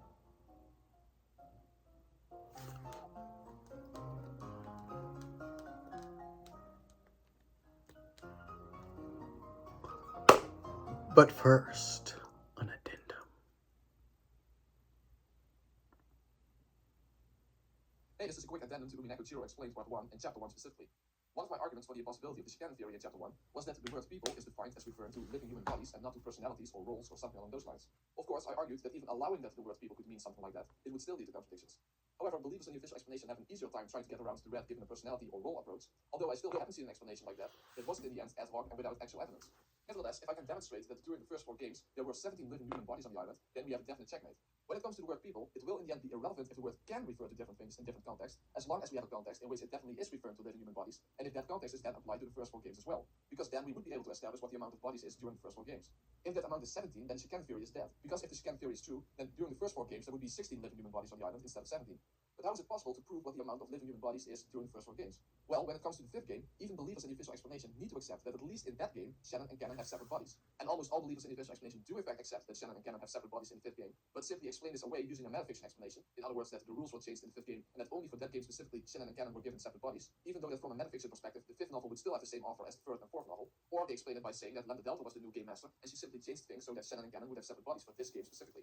Even though they cannot actually account for why such a change would occur, only speculate. After all, Lambda Delta is shown to have known the truth about the game wars all along, and she was an independent observer. But anyway, the reason that Shannon and Cannon necessarily have separate bodies in the 5th game is because of Erica's objective perspective. Just like Butler is the detective in the first 4 games, it is Erica in the 5th game who has the objective perspective. Erica at multiple times sees Shannon and Cannon together. So therefore, based on detective's authority, Shannon and Cannon are separate human beings in the 5th game. And again, the majority of believers in the official explanation do in fact accept that only in the 5th game, Shannon and Cannon have separate bodies. But they don't think that this applies to the other games. But in fact, is it ever shown in red that apart from Erica, the same amount of people were present in the first 4 games? In other words, that those 17 living human bodies are referred to as people, and are stated to be the same amount of people that were present in the first 4 games. In the 5th game, there is a scene in the parlor where everyone is gathered together. Erica is in the room as well, so this would be the same as if Butler would be together with all other people on the island in the same room in the first 4 games. Of course, that doesn't happen in the first 4 games.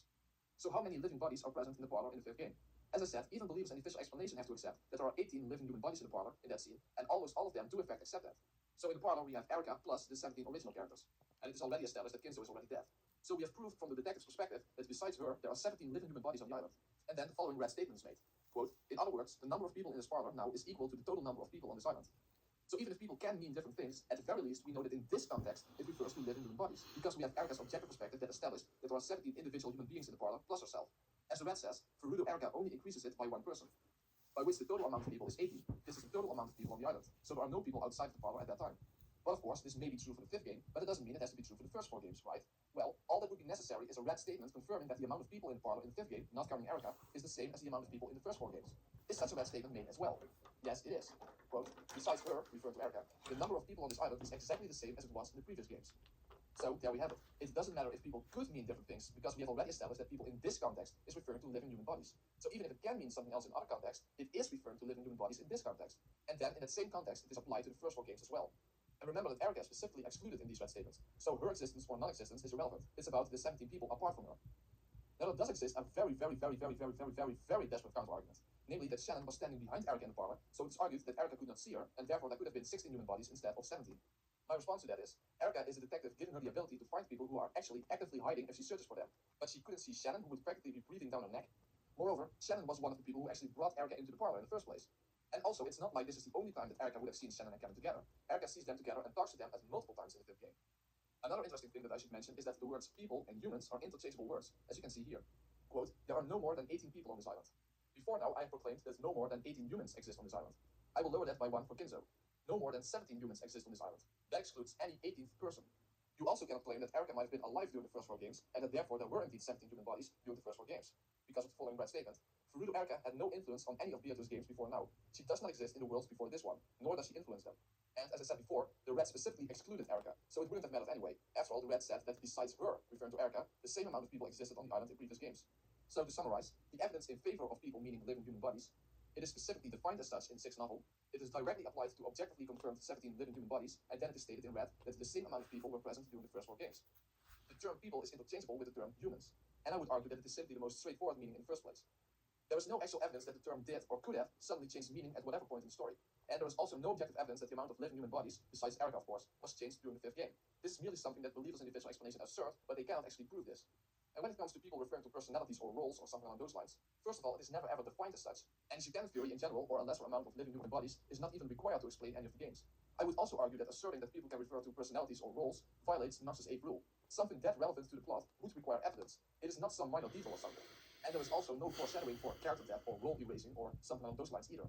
So why accept that, for example, Kennen was killed in this room means anything other than that Kennen was killed in that room, rather than a role getting erased or a personality abandoned or whatever it may have been. So in the end, I simply see no reason to accept the Shikanen theory, nor do I see any reason why it would be required in the first place. And as you saw in this addendum and in chapter 1 of the original, I see many reasons to reject it.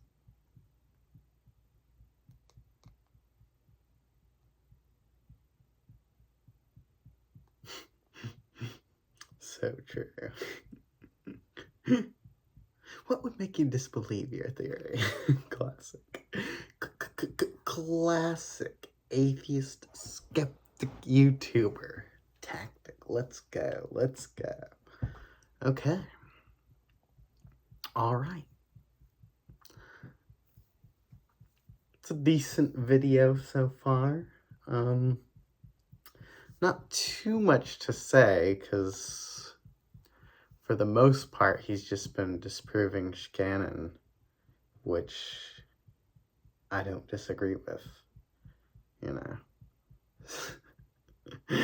we haven't gotten to the meat of the issue, you know, of his theory versus my theory, but we'll see if that comes up more. I mean, obviously, he's started to explain his theory with Rosa.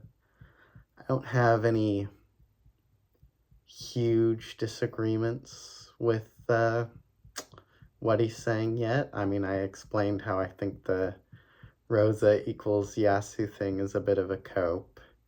And of course there is the Van Dyne that there can't be more than one culprit, which his theory violates, but oh well.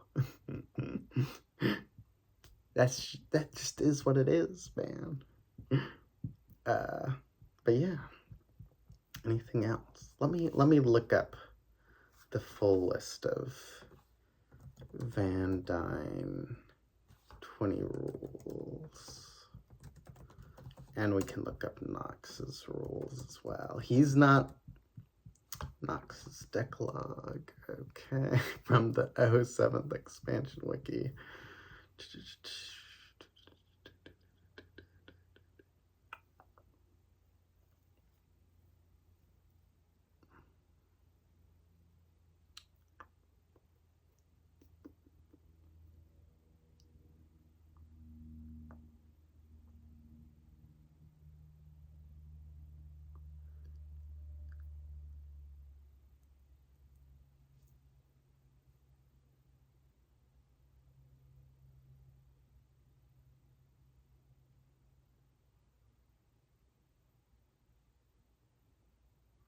Okay.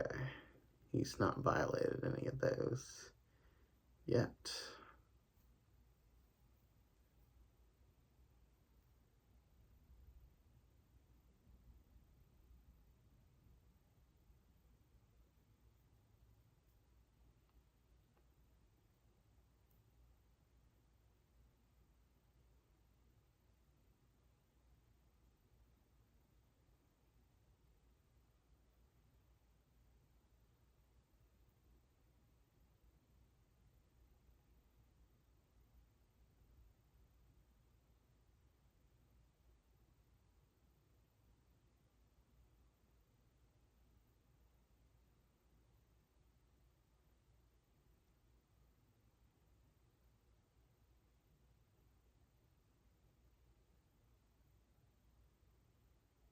Bum, bum, bum.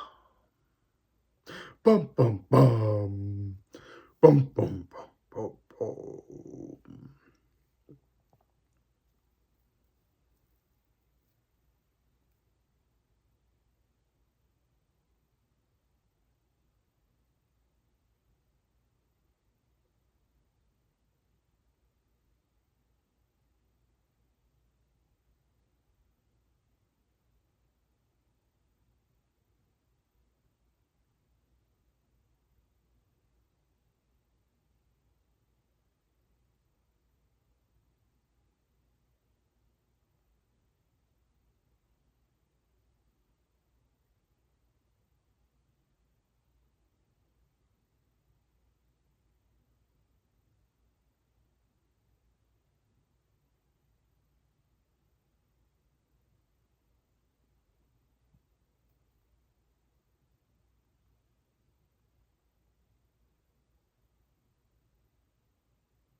Okay.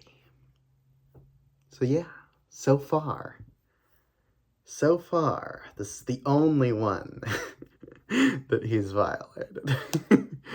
Only one so far. I mean, it's not terrible.